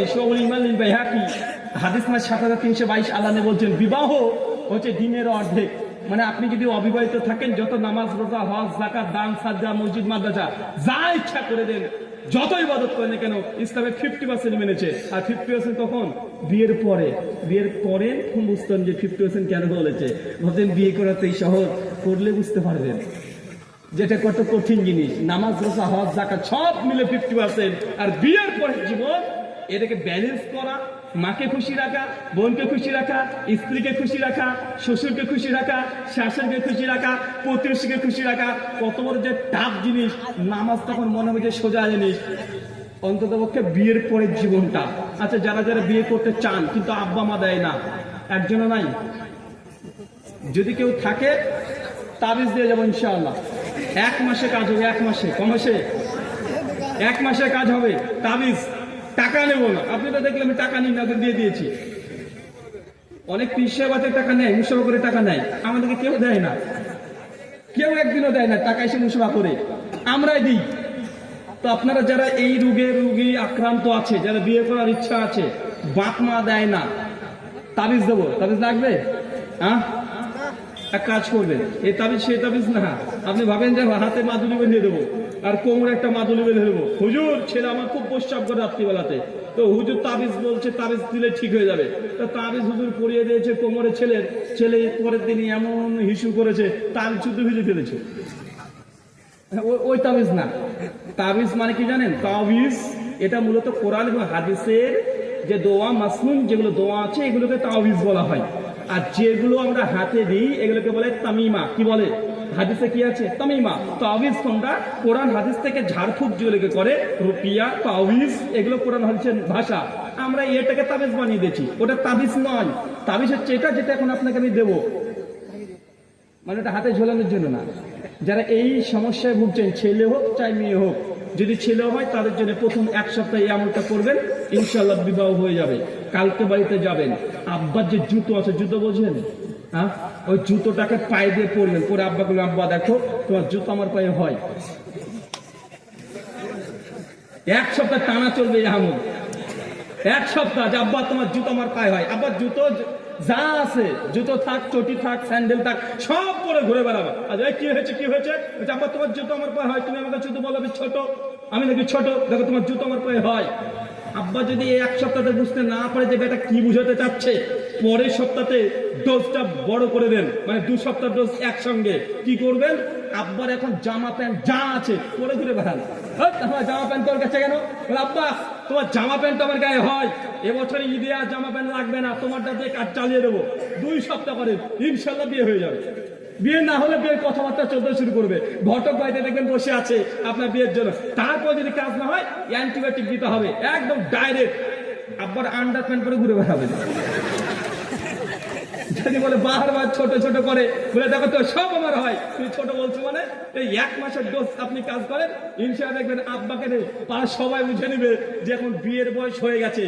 আল্লাহ সুবহানাহু ওয়া তাআলা তুমি কবুল করো, পড়েন আমিন।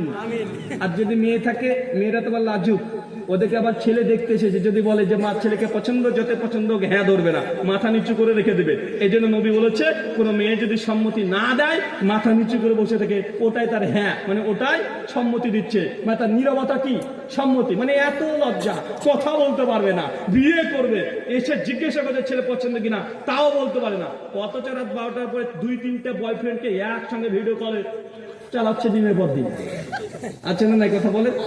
একটা দুটা না, মানে 2টো মোবাইল পাশাপাশি রেখেছে, দুজনকে কল লাগিয়ে দিয়েছে, একসঙ্গে দুজনকে টানছে, আর দুজনই ভাবছে যে ও মনে হয় আমাকে বিশাল ভালোবাসে। কিছুই না।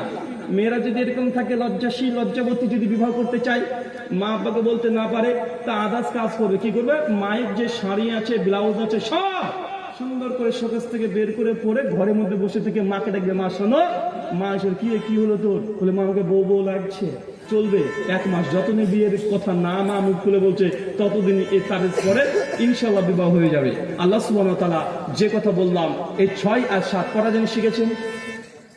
কয়টা জিনিস? কয়টা জিনিস শিখেছেন? আরে ভাই, কয়টা জিনিস শিখেছেন? অন্তত প্রথমে একটা যে সুদ খাওয়া যাবে না, শিখেছেন তো? সুদ খেলে কি হয় বলেন তো?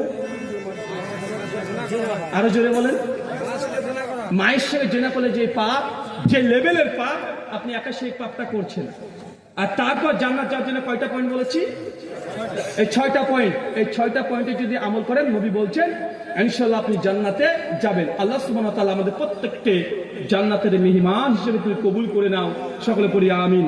আমাদের মধ্যে যে অসুস্থ আছে, আল্লাহ সুবহানাহু ওয়া তাআলা তুমি শাফি, তুমি সুস্থতা দানকারী, আমাদের প্রত্যেককে তুমি শিফাই কুল দিয়া দান করো, সুস্থতা দান করো, সকলে পড়ি আমিন। জি, প্রশ্ন তো শুরু করে দেন।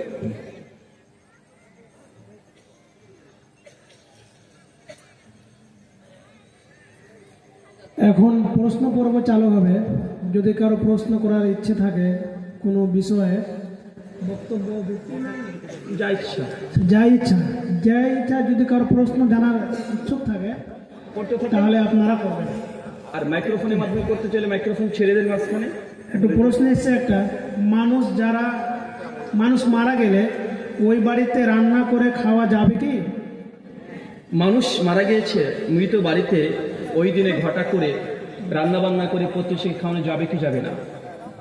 আল্লাহ নবী যেদিন ইন্তেকাল করেন, তার থেকে 3 দিন তার বাড়িতে রান্না বান্না হতো না বা হয় না। প্রতিবেশী তারা রান্না বান্না করে মৃতের বাড়িতে খাবার পৌঁছে দেবে, এটা ইসলামী সুন্নাহ। কোনটা সুন্নাহ বলেন তো? আমার বাড়ির যদি মানুষ কেউ মারা যায়, তাহলে আমার বাড়িতে রান্না হবে না, কারণ শোক অবস্থায় আছে আমার পরিবারের লোক। এই জন্য আপনি আমার প্রতিবেশী, কমপক্ষে 3টা দিন আপনার প্রতি আমার হক আছে যে আপনি রান্না বান্না করে আমাকে খাবার দিয়ে যাবেন। কিন্তু আজকে আমার বাড়ির কেউ মারা গেছে, আর এসে আপনি আমাকে বলছেন যে ভাই তোর আব্বা মারা গেছে, এখন 50 কেজি চাল কিনতে হবে, ডাল কিনতে হবে, এখন আমি বা আপনারা সবাই মিলে চাল ডাল কিনে, খিচড়ি কিনে মানুষকে খাওয়াবেন, এটা নতুন করে জাহিলিয়াত। এটা কি বলেন তো ভাইজান? নতুন করে জাহিলিয়াত। মানে মাত্র আপনি 4-5 ঘন্টা একটা মৃত বাড়িতে আসছেন, নেকির উদ্দেশ্যে আপনার রিলেটিভ মারা গেছে, তারপর আপনাকে খেতে হবে, মানে এর চেয়ে নোংরা জিনিস আর হতে পারে না। যারা এসেছে তারা নিজ নিজ যারা আছে তাদের খেতে চাইলে খাবে, না চেত খাবে না। তো নতুন করে 40টা মানুষ মারা যাওয়ার পরে করে, এখন নতুন করে আধুনিক একটা টাটকা কাঁচা বিদাত তৈরি হচ্ছে। এটা কি কথা বলে? আবার কাঁচা বিদাত তৈরি করা হচ্ছে, মানে যদি এখন এটা বিদাত হতে পড়বে না, কিন্তু মানুষ এটাকে এখন ইবাদত ভাবতে শুরু করেনি। কিন্তু বিদাত এইভাবে শুরু হয়। আজ থেকে 50 বছর পার হয়ে যাবে, তখন মানুষ মনেই করবে এটা যেদিন মানুষ বাড়িতে মারা যায় ওই দিন বাড়িতে এইভাবে মানে রান্না বান্না করে খাওয়াতে হয়। মানে 50 বছর পর কি হবে এগুলোকে মানুষ তখন ধর্ম মনে করবে। মানে আগে মানুষ যখন মারা গিয়েছিল প্রথম 40 খানে দেওয়া হতো না, মানে এমনি কেউ চালু করেছে এমনি স্বাভাবিকভাবে, কিন্তু এখন মানুষ এটাকে একটা ধর্ম মনে করে কি করে না করে। আল্লাহ রাসূল মুহাম্মদ রাসূলুল্লাহ সাল্লাল্লাহু আলাইহি ওয়াসাল্লাম তিনি বলছেন, মানে আমিলা আমালান লাইসা আলাইহি আমরুনা ফাহুয়া রাদ্দুন।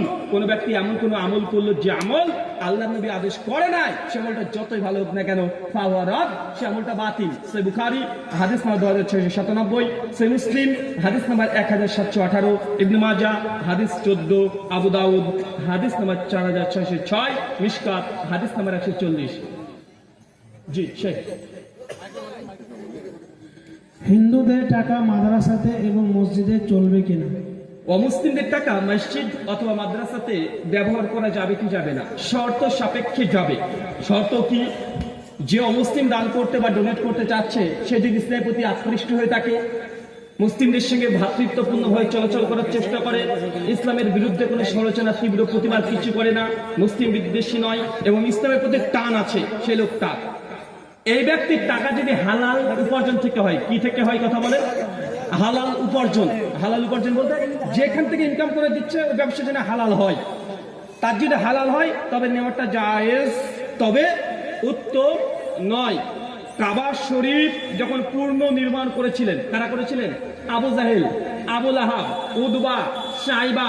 আল্লাহ রাসূলের জন্মের কিছুদিন পরে কাবা শরীফ যখন ভেঙে গিয়েছিল তখন নতুন করে সংস্কার করেছিলেন। কি করেছিলেন? এটা তৈরি করা আলাদা জিনিস, সংস্কার আলাদা জিনিস। মানে আপনার একটা মসজিদ আছে 50 বছরের পুরাতন, এখন এটাকে নতুন করে রং টং করছেন, তো কাবা শরীফকে সংস্কার কারা করেছিল? আবু জাহেল, আবু লাহাব। তারা কাফের ছিল, কিন্তু আবু জাহেল, আবু লাহাব সংস্কারের সময় সে হারাম টাকা দেয় নাই, মানে শুধু কাবা শরীফকে সংস্কার করার জন্য এক্সট্রা সে ইনকাম করেছে এবং মানে সাক্ষী দিয়ে বলেছে যে টাকা দিলাম এটা হারাম নয়, এটা আমার হালাল টাকা, আমি জানি অনেক হারাম ইনকাম করি, এটা হারাম টাকা আমি কাবাতে দিই নাই। আল বিদায়া ওয়ান নিহায়া 8ম খণ্ড 245 থেকে 250 নম্বর পৃষ্ঠায় এই ঘটনাটা লেখা আছে। এই হাদিস, এই ইতিহাসের আলোকেই শেখ সালেহ আল মুনাজ্জিদ রাহিমাহুল্লাহ তিনি বলেছেন যেসব অমুসলিম ইসলামের প্রতি টান আছে এবং তাদের ইনকাম যদি হালাল হয় তাদের টাকা মসজিদ মাদ্রাসায় ব্যবহার করা যাবে, আর যদি ইনকাম হারাম হয়, ইসলাম বিদ্বেষী হয়, তাদের টাকা নেওয়া যাবে না। তবে কারো কাছ থেকে টাকা না নেওয়াই ভালো, অমুসলিমের টাকা বর্জন করা। শুকরান, জাযাকাল্লাহু খাইরান। একটা প্রশ্ন। আসসালামু আলাইকুম। ইমাম ঈসা আলাইহিস সালাম, ইমাম মাহদী দুইজন আলাদা আলাদা ব্যক্তি, সেই হাদিস থেকে কিছু বলবেন? সুনানুন ইবনে মাজাহতে একটা হাদিস পাওয়া যায়, ইমাম মাহদী এবং ঈসা আলাইহিস সালাম দুজনে এক। এই হাদিস যারাই যারাই মুহাদ্দিস জগতের তাহকিক করেছে সকলেই হাদিসকে যায়ফুজ জিদ্দান, নিতান্ত যায়ফ বলেছেন। তাহলে ঈসা আলাইহিস সালাম আলাদা। আপনি শেখ শোয়েব আরনাউতের ইবনে মাজাহ তাহকিক দেখেন, উনি যায়ফুজ জিদ্দান বলেছেন। শেখ আলবানী এই হাদিসকে যায়ফ বলেছেন। শেখ হাফিজ জুয়ার আলী জাই এই হাদিসকে যায়ফ বলেছেন। ইমাম হাজার আসকালানী তালখিসুর হাবিরের মধ্যে হাদিসকে যায়ফ বলেছেন। যে হাদিস ইবনে মাজাহ বলছে ইমাম মাহদী ঈসা আলাইহিস সালাম দুজনেই এক, এই হাদিস সহিহ নয়। মুহাদ্দিস কেউ একে সহিহ বলেনি 1400 বছরের মধ্যে, কেউ না। বরং ঈসা আলাইহিস সালাম আলাদা, ইমাম মাহদী আলাদা। দুজন। ঈসা আলাইহিস সালাম আসমান থেকে তিনি অবতীর্ণ হবেন, সহিহ মুসলিমের 3100 নম্বর হাদিস কিতাবুল ফিতানে আসছে। ইমাম মাহদী তিনি কখন জন্মগ্রহণ করবেন, তার বাপের নাম কি, পুরো ডিটেল বায়োডাটা আছে। ইমাম মাহদী এসে রাষ্ট্র পরিচালনা করবেন। ঈসা আলাইহিস সালাম তিনি আসবেন, তার কার্যকলাপ আলাদা। তিনি দাজ্জালকে হত্যা করবেন, পুরুষকে ভেঙে দিবেন। দুজনের ক্যারেক্টার সম্পূর্ণ আলাদা। কথা কি বুঝতে পারছেন? দুজন এক নয়। শুকরান। আসসালামু আলাইকুম। শেখ মোহাম্মদ শাকিল বিন হানিফ নিজেকে ঈসা নবী ও মাহাদি দাবি করেছে, কোরআন হাদিস থেকে মিলে গেলে তাকে মানা যাবে কি? ওই হানিফ নামের ওই পাগলটা নিজেকে ঈসা এবং মাহাদি দাবি করেছে এবং তার কাছে অনেকে বায়াত করছে। এখন কোরআন হাদিসের আগে যদি মিলে যায় তাকে মানবেন কি? এই দাবি তো আজকে শুধু ওই হানিফ দাবি করবে কেন? গোলাম মির্জা আহমেদ কাদিয়ানী সেও তো দাবি করেছিল, করে নাই? সে গোলাম মির্জা আহমেদ কাদিয়ানী তার বিভিন্ন বইয়ে, বিভিন্ন কিতাবে তিনি লিখেছেন যে তিনি মাহাদি, তিনি ঈসা। সেটা আজ তো নয়, ব্রিটিশ পিরিয়ডে দাবি করেছে।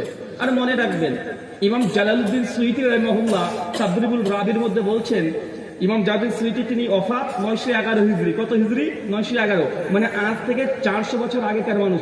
তিনি সেই সময় বলছে যে আমাদের সময় মানে 911 হিজরি, সেই সময়তে কমপক্ষে দুনিয়াতে 40-এর অধিক নিজেকে ইমাম মাহাদি দাবি করেছে। কতজন? কথা বলে 40 জন, মানে ওটা 400 বছর আগেকার ইতিহাস বললাম। মানে প্রত্যেক যুগে যুগে নিজেকে ইমাম মাহাদি দাবি করার দাবিদার অনেকগুলোই আছে। কদিন আগে বাংলাদেশ একজন নিজেকে ঈসা দাবি করলো না? করেছিল ভাইজান। 2 বছর আগে মক্কাতে হজ করতে গিয়ে কাবা শরীফের ওখানে একজন নিজেকে ইমাম মাহাদি দাবি করলো না? কত জায়গায় যে দাবি করছে। তাই যে কোনো পাগলের পাল্লায় পড়লে হবে না।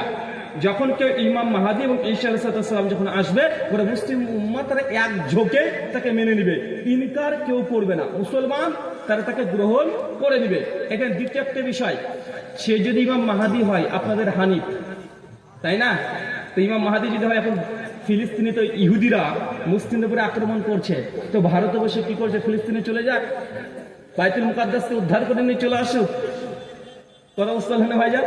ইমাম মাহাদির কাজ কি? ঈসা আলাইহিস সালামের কাজ কি? বাইতুল মুকাদ্দাসকে ফাতা করবে, বিজয় করবে। তো ভারতে বসে কি করছে? বেটা তুমি চলে যাও, যে ফিলিস্তিনে ইহুদি জাতিকে ধ্বংস করে দাও। কারণ ঈসা আলাইহিস সালাম আসবেন, ইমাম মাহাদি আসবেন, সমস্ত ঘটনা আছে, সব ইহুদিদের বাইতুল মুকাদ্দাসকে তারা দখল করবে। তো তোমার ইমাম মাহাদি এখানে ভারতে কি করছে বসে বসে? এটা থেকে প্রমাণ হয় ওটা ইমাম মাহাদি নয়, ওটা বদমাশ, ওটা কাযযাব, ওটা মিথ্যুক, ওই পেছনে যাবে না। অনেকে দাবি করেছিল মানে 1 দশক আগে যে জাহাজ এটা হচ্ছে দাজ্জাল, বলেছিল না ভাইজান? বলেছিল না? টিভিকে দাজ্জাল বলেছিল না অনেকে? তাই এগুলো মানুষের মন করে বানানো গল্প, দূরে থাকতে হবে। শুকরান। কবরস্থানে গরু ছাগল বাঁধা যাবে কিনা? কবরস্থানে গরু ছাগল বাঁধা যাবে কি যাবে না? সহিহ মুসলিম হাদিস নাম্বার 2222, 23, 24, 25 পরপর আযাল কবর অধ্যায়ে আল্লাহ নবী বলেছেন, কবরের উপরে উঁচু করা, চুনকাম লাগানো, চলাচল করা, বসা সবগুলো নিষিদ্ধ। এটা হচ্ছে কবরের এটা সম্মান। তাই কবরস্থানে গরু ছাগল চলাচল করা যাবে না। মানুষ যদি ফুটবল খেলতে যায় তবুও যাবে না। ওটা নিরাপদ জায়গা, ওটা সিক্রেট জায়গা, ওর জন্য আলাদা। ওখানে গরু ছাগল বাঁধা একদম নিষিদ্ধ। শুকরান। মোটর সাইকেলের হেডলাইটের ওপরে কোরআন মাজিদের আয়াত বা হাদিস লেখা যাবে কিনা? মোটরসাইকেলের হেডলাইটের উপরে কোরআনের আয়াত বা হাদিসে মুবারাকা লিখতে পারবেন কি পারবেন না? যে কোনো কোরআনের আয়াত বা হাদিসে মুবারাকা এটা পবিত্র জিনিস, আমরা সম্মান করি। মুসান্নাফ আব্দুর রাজ্জাক এবং মুসান্নাফ ইবনে আবি শাইবাতে আল্লাহ নবী স্পষ্টভাবে বলেছেন যে অমুসলিম রাষ্ট্রে কোরআন নিয়ে সফর করতে নিষেধ করেছে। কি করেছে? কথা বলেন। কোরআন নিয়ে সফর করতে নিষেধ করেছে। কেন? বেহুরমতি হতে পারে। এই জন্য এই হাদিসের আলোকে বোঝা যায়, যেখানে সেখানে দেওয়ালে কোরআনের আয়াত লেখা, যেখানে আপনার নিয়ন্ত্রণে নেই, যেখানে সেখানে নাপাক লেগে যেতে পারে, এরকম যদি আশঙ্কা থাকে সেসব জায়গাতে কোরআনের আয়াত বা হাদিস লেখা যাবে না। আর যে জায়গা নিরাপদ, জানেন যে না আমার দেওয়ালে কোরআনের একটা আয়াত লেখা আছে, কেউ তার সঙ্গে হুরমতি করবে না, সিক্রেট জায়গা, ওই সব জায়গাতে লিখতে পারে। কিন্তু যেটা আপনার তত্ত্বাবধানে নেই, আপনার নিয়ন্ত্রণে নেই, কোরআনের আয়াত বা হাদিস লেখা থেকে বিরত থাকবেন। শুকরান। আসসালামু আলাইকুম। আমার প্রশ্ন হচ্ছে, আমরা আজকাল ব্যাংকে ট্রানজাকশন করি, তাতে আমাদের ব্যাংকে কিছু টাকা বাড়ে, সেই টাকা করে নিই। ভাইজানের প্রশ্ন, আমরা ব্যাংকে এখন আদান প্রদান লেনদেন করছি, ব্যাংকে 20,000 টাকা রেখে দিয়েছি, 1 মাস পর আমাকে 160 টাকা আমাকে ইন্টারেস্ট সুদ দিয়েছে। এখন এই 160 টাকাটা আমার ইন্টারেস্ট বা সুদ, রিবা। তো এই 160 টাকার বিধান কি? ব্যাংকে যে টাকাটা আপনি রেখেছেন 20,000 টাকা, এটা আপনার টাকা, এটা আপনার মূলধন। আর যে 160 টাকা দিচ্ছে ওটা ইন্টারেস্ট বলুক, ওটা সুদ। কি করবেন? এটা এই টাকাটাকে তুলে গরিব মিসকিন মানুষের মধ্যে বন্টন করে দিবেন বিনা নেকির আশায়। কি বললাম? কথা বলেন। কোন নেকি পাওয়া যাবে না এই টাকাতে, কারণ ওটা আপনার মূলধন না। নেকি কোনটায় পাওয়া যায়? যে টাকাটা আপনার। তো মূল টাকা 20,000, ওটা আপনার নিজের টাকা। 160 টাকাটা অতিরিক্ত ইন্টারেস্ট, সুদ। এই টাকা রাখা যাবে না। সুদের টাকা খাওয়ার চাইতে অজগর সাপের কামড় খাওয়া ভালো, বুঝেন না? খরিশ সাপে যদি কামড়ে দেয় মারা যাবেন, কিন্তু সুদের টাকা যদি খান জাহান্নামে দাও দাও করে জ্বলবেন। কবরে আপনার উপরে সাপ আসবে, একটা সাপ 70 কোনা মাথা। এখন এই সাপ দুনিয়াতে আপনি দেখতে পাচ্ছেন না, কিন্তু অ্যানাকোন্ডা সাপ তো বেশ ভালো বিশ্বাস করেন না ভাইজান? তো বারজাকি জীবনে এমন সব আল্লাহ সুবহানাহু ওয়া তাআলা দিয়ে যদি আযাব দেয়, তার জন্য বলেছিলাম যে সুদের টাকা খাওয়া ভালো, সুদের টাকা না খাওয়ার চাইতে অজগর সাপের সবল খাওয়া ভালো। শুকরান।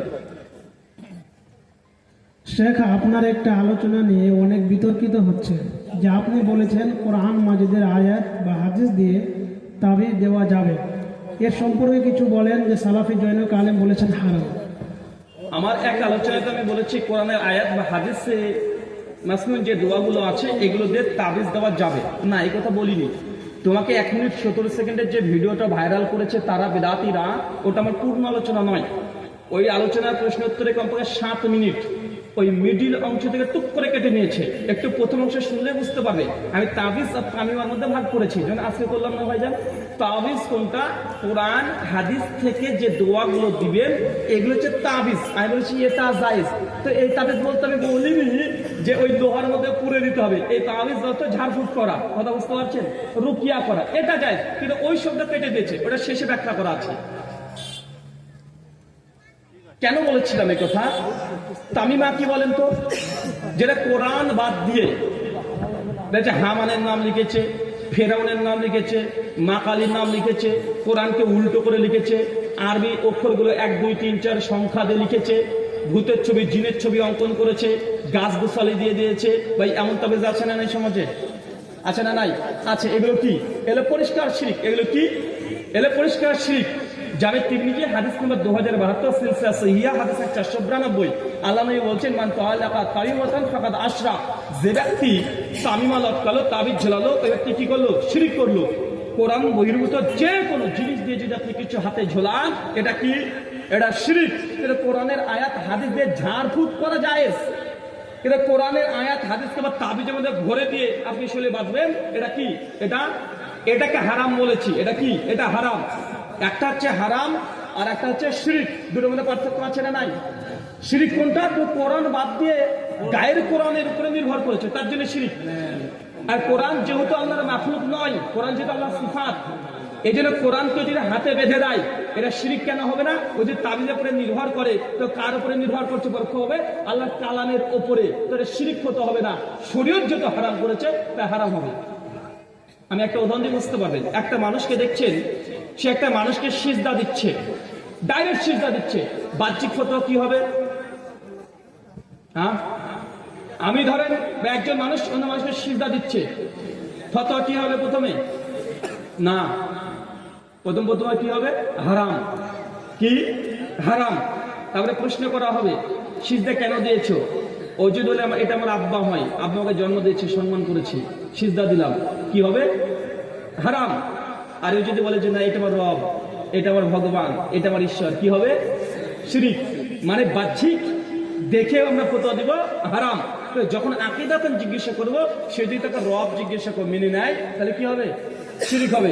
তার জন্য শাইখুল ইসলাম ইবনে তাইমিয়া রাহিমাহুল্লাহ বলেছে, কোনো মানুষ যদি কোনো মানুষকে সিজদাও দেয়, তাকে প্রশ্ন না করা পর্যন্ত শিরকের ফতোয়া তারপরে বার পাবে না।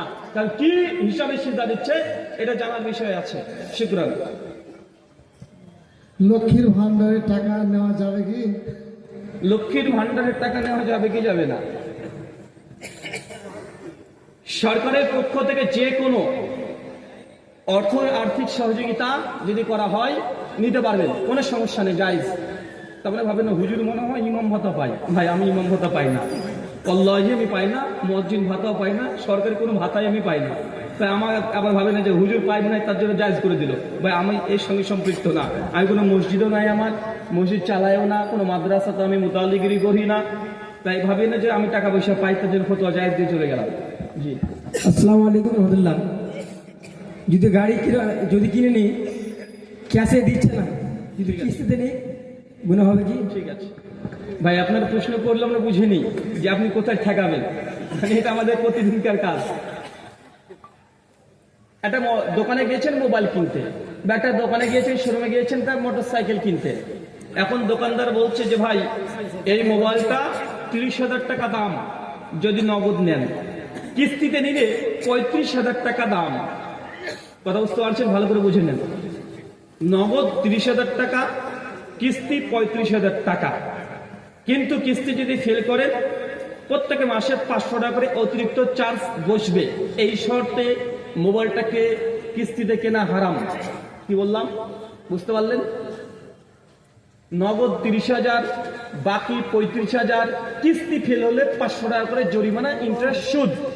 এইভাবে এই মোবাইলটা কেনা করা কি হারাম, যাবে না। এই মোবাইলটার নতুন দাম নগদ 30,000 টাকা, কিস্তি নিলে 35,000 টাকা।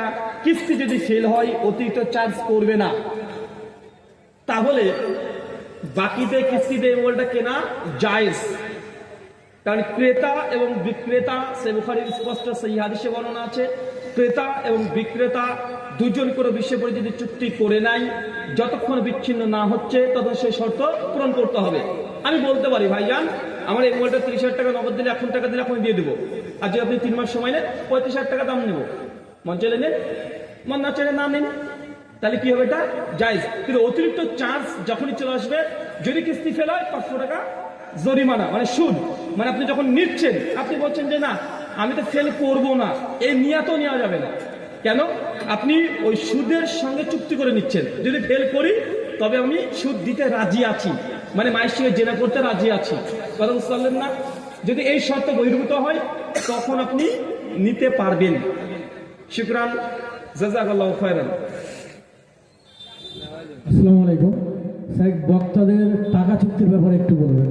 শেখ বক্তাদের টাকা চুক্তি করার ব্যাপারে বলবেন। আমাকে কে ভাড়া করেছিস ভাই? কই?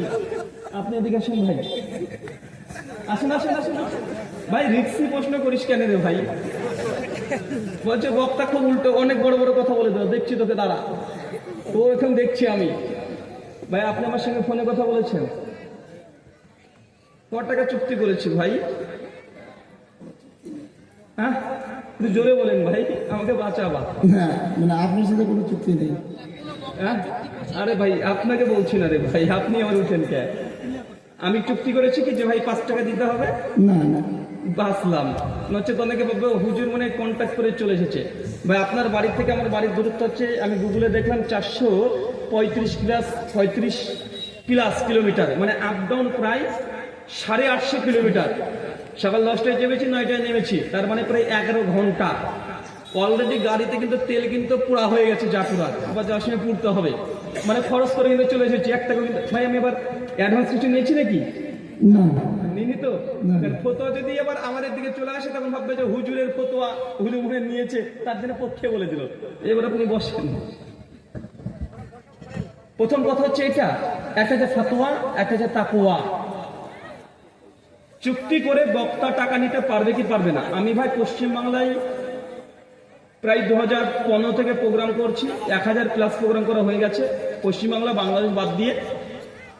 পশ্চিমবাংলায় কেউ আলহামদুলিল্লাহ আসলে বলতে পারবে না যে কোনো কমিটিকে বলেছি 1 টাকা লাগবে বা অ্যাডভান্স পাঠান, ইনশাল্লাহ পারবেন না।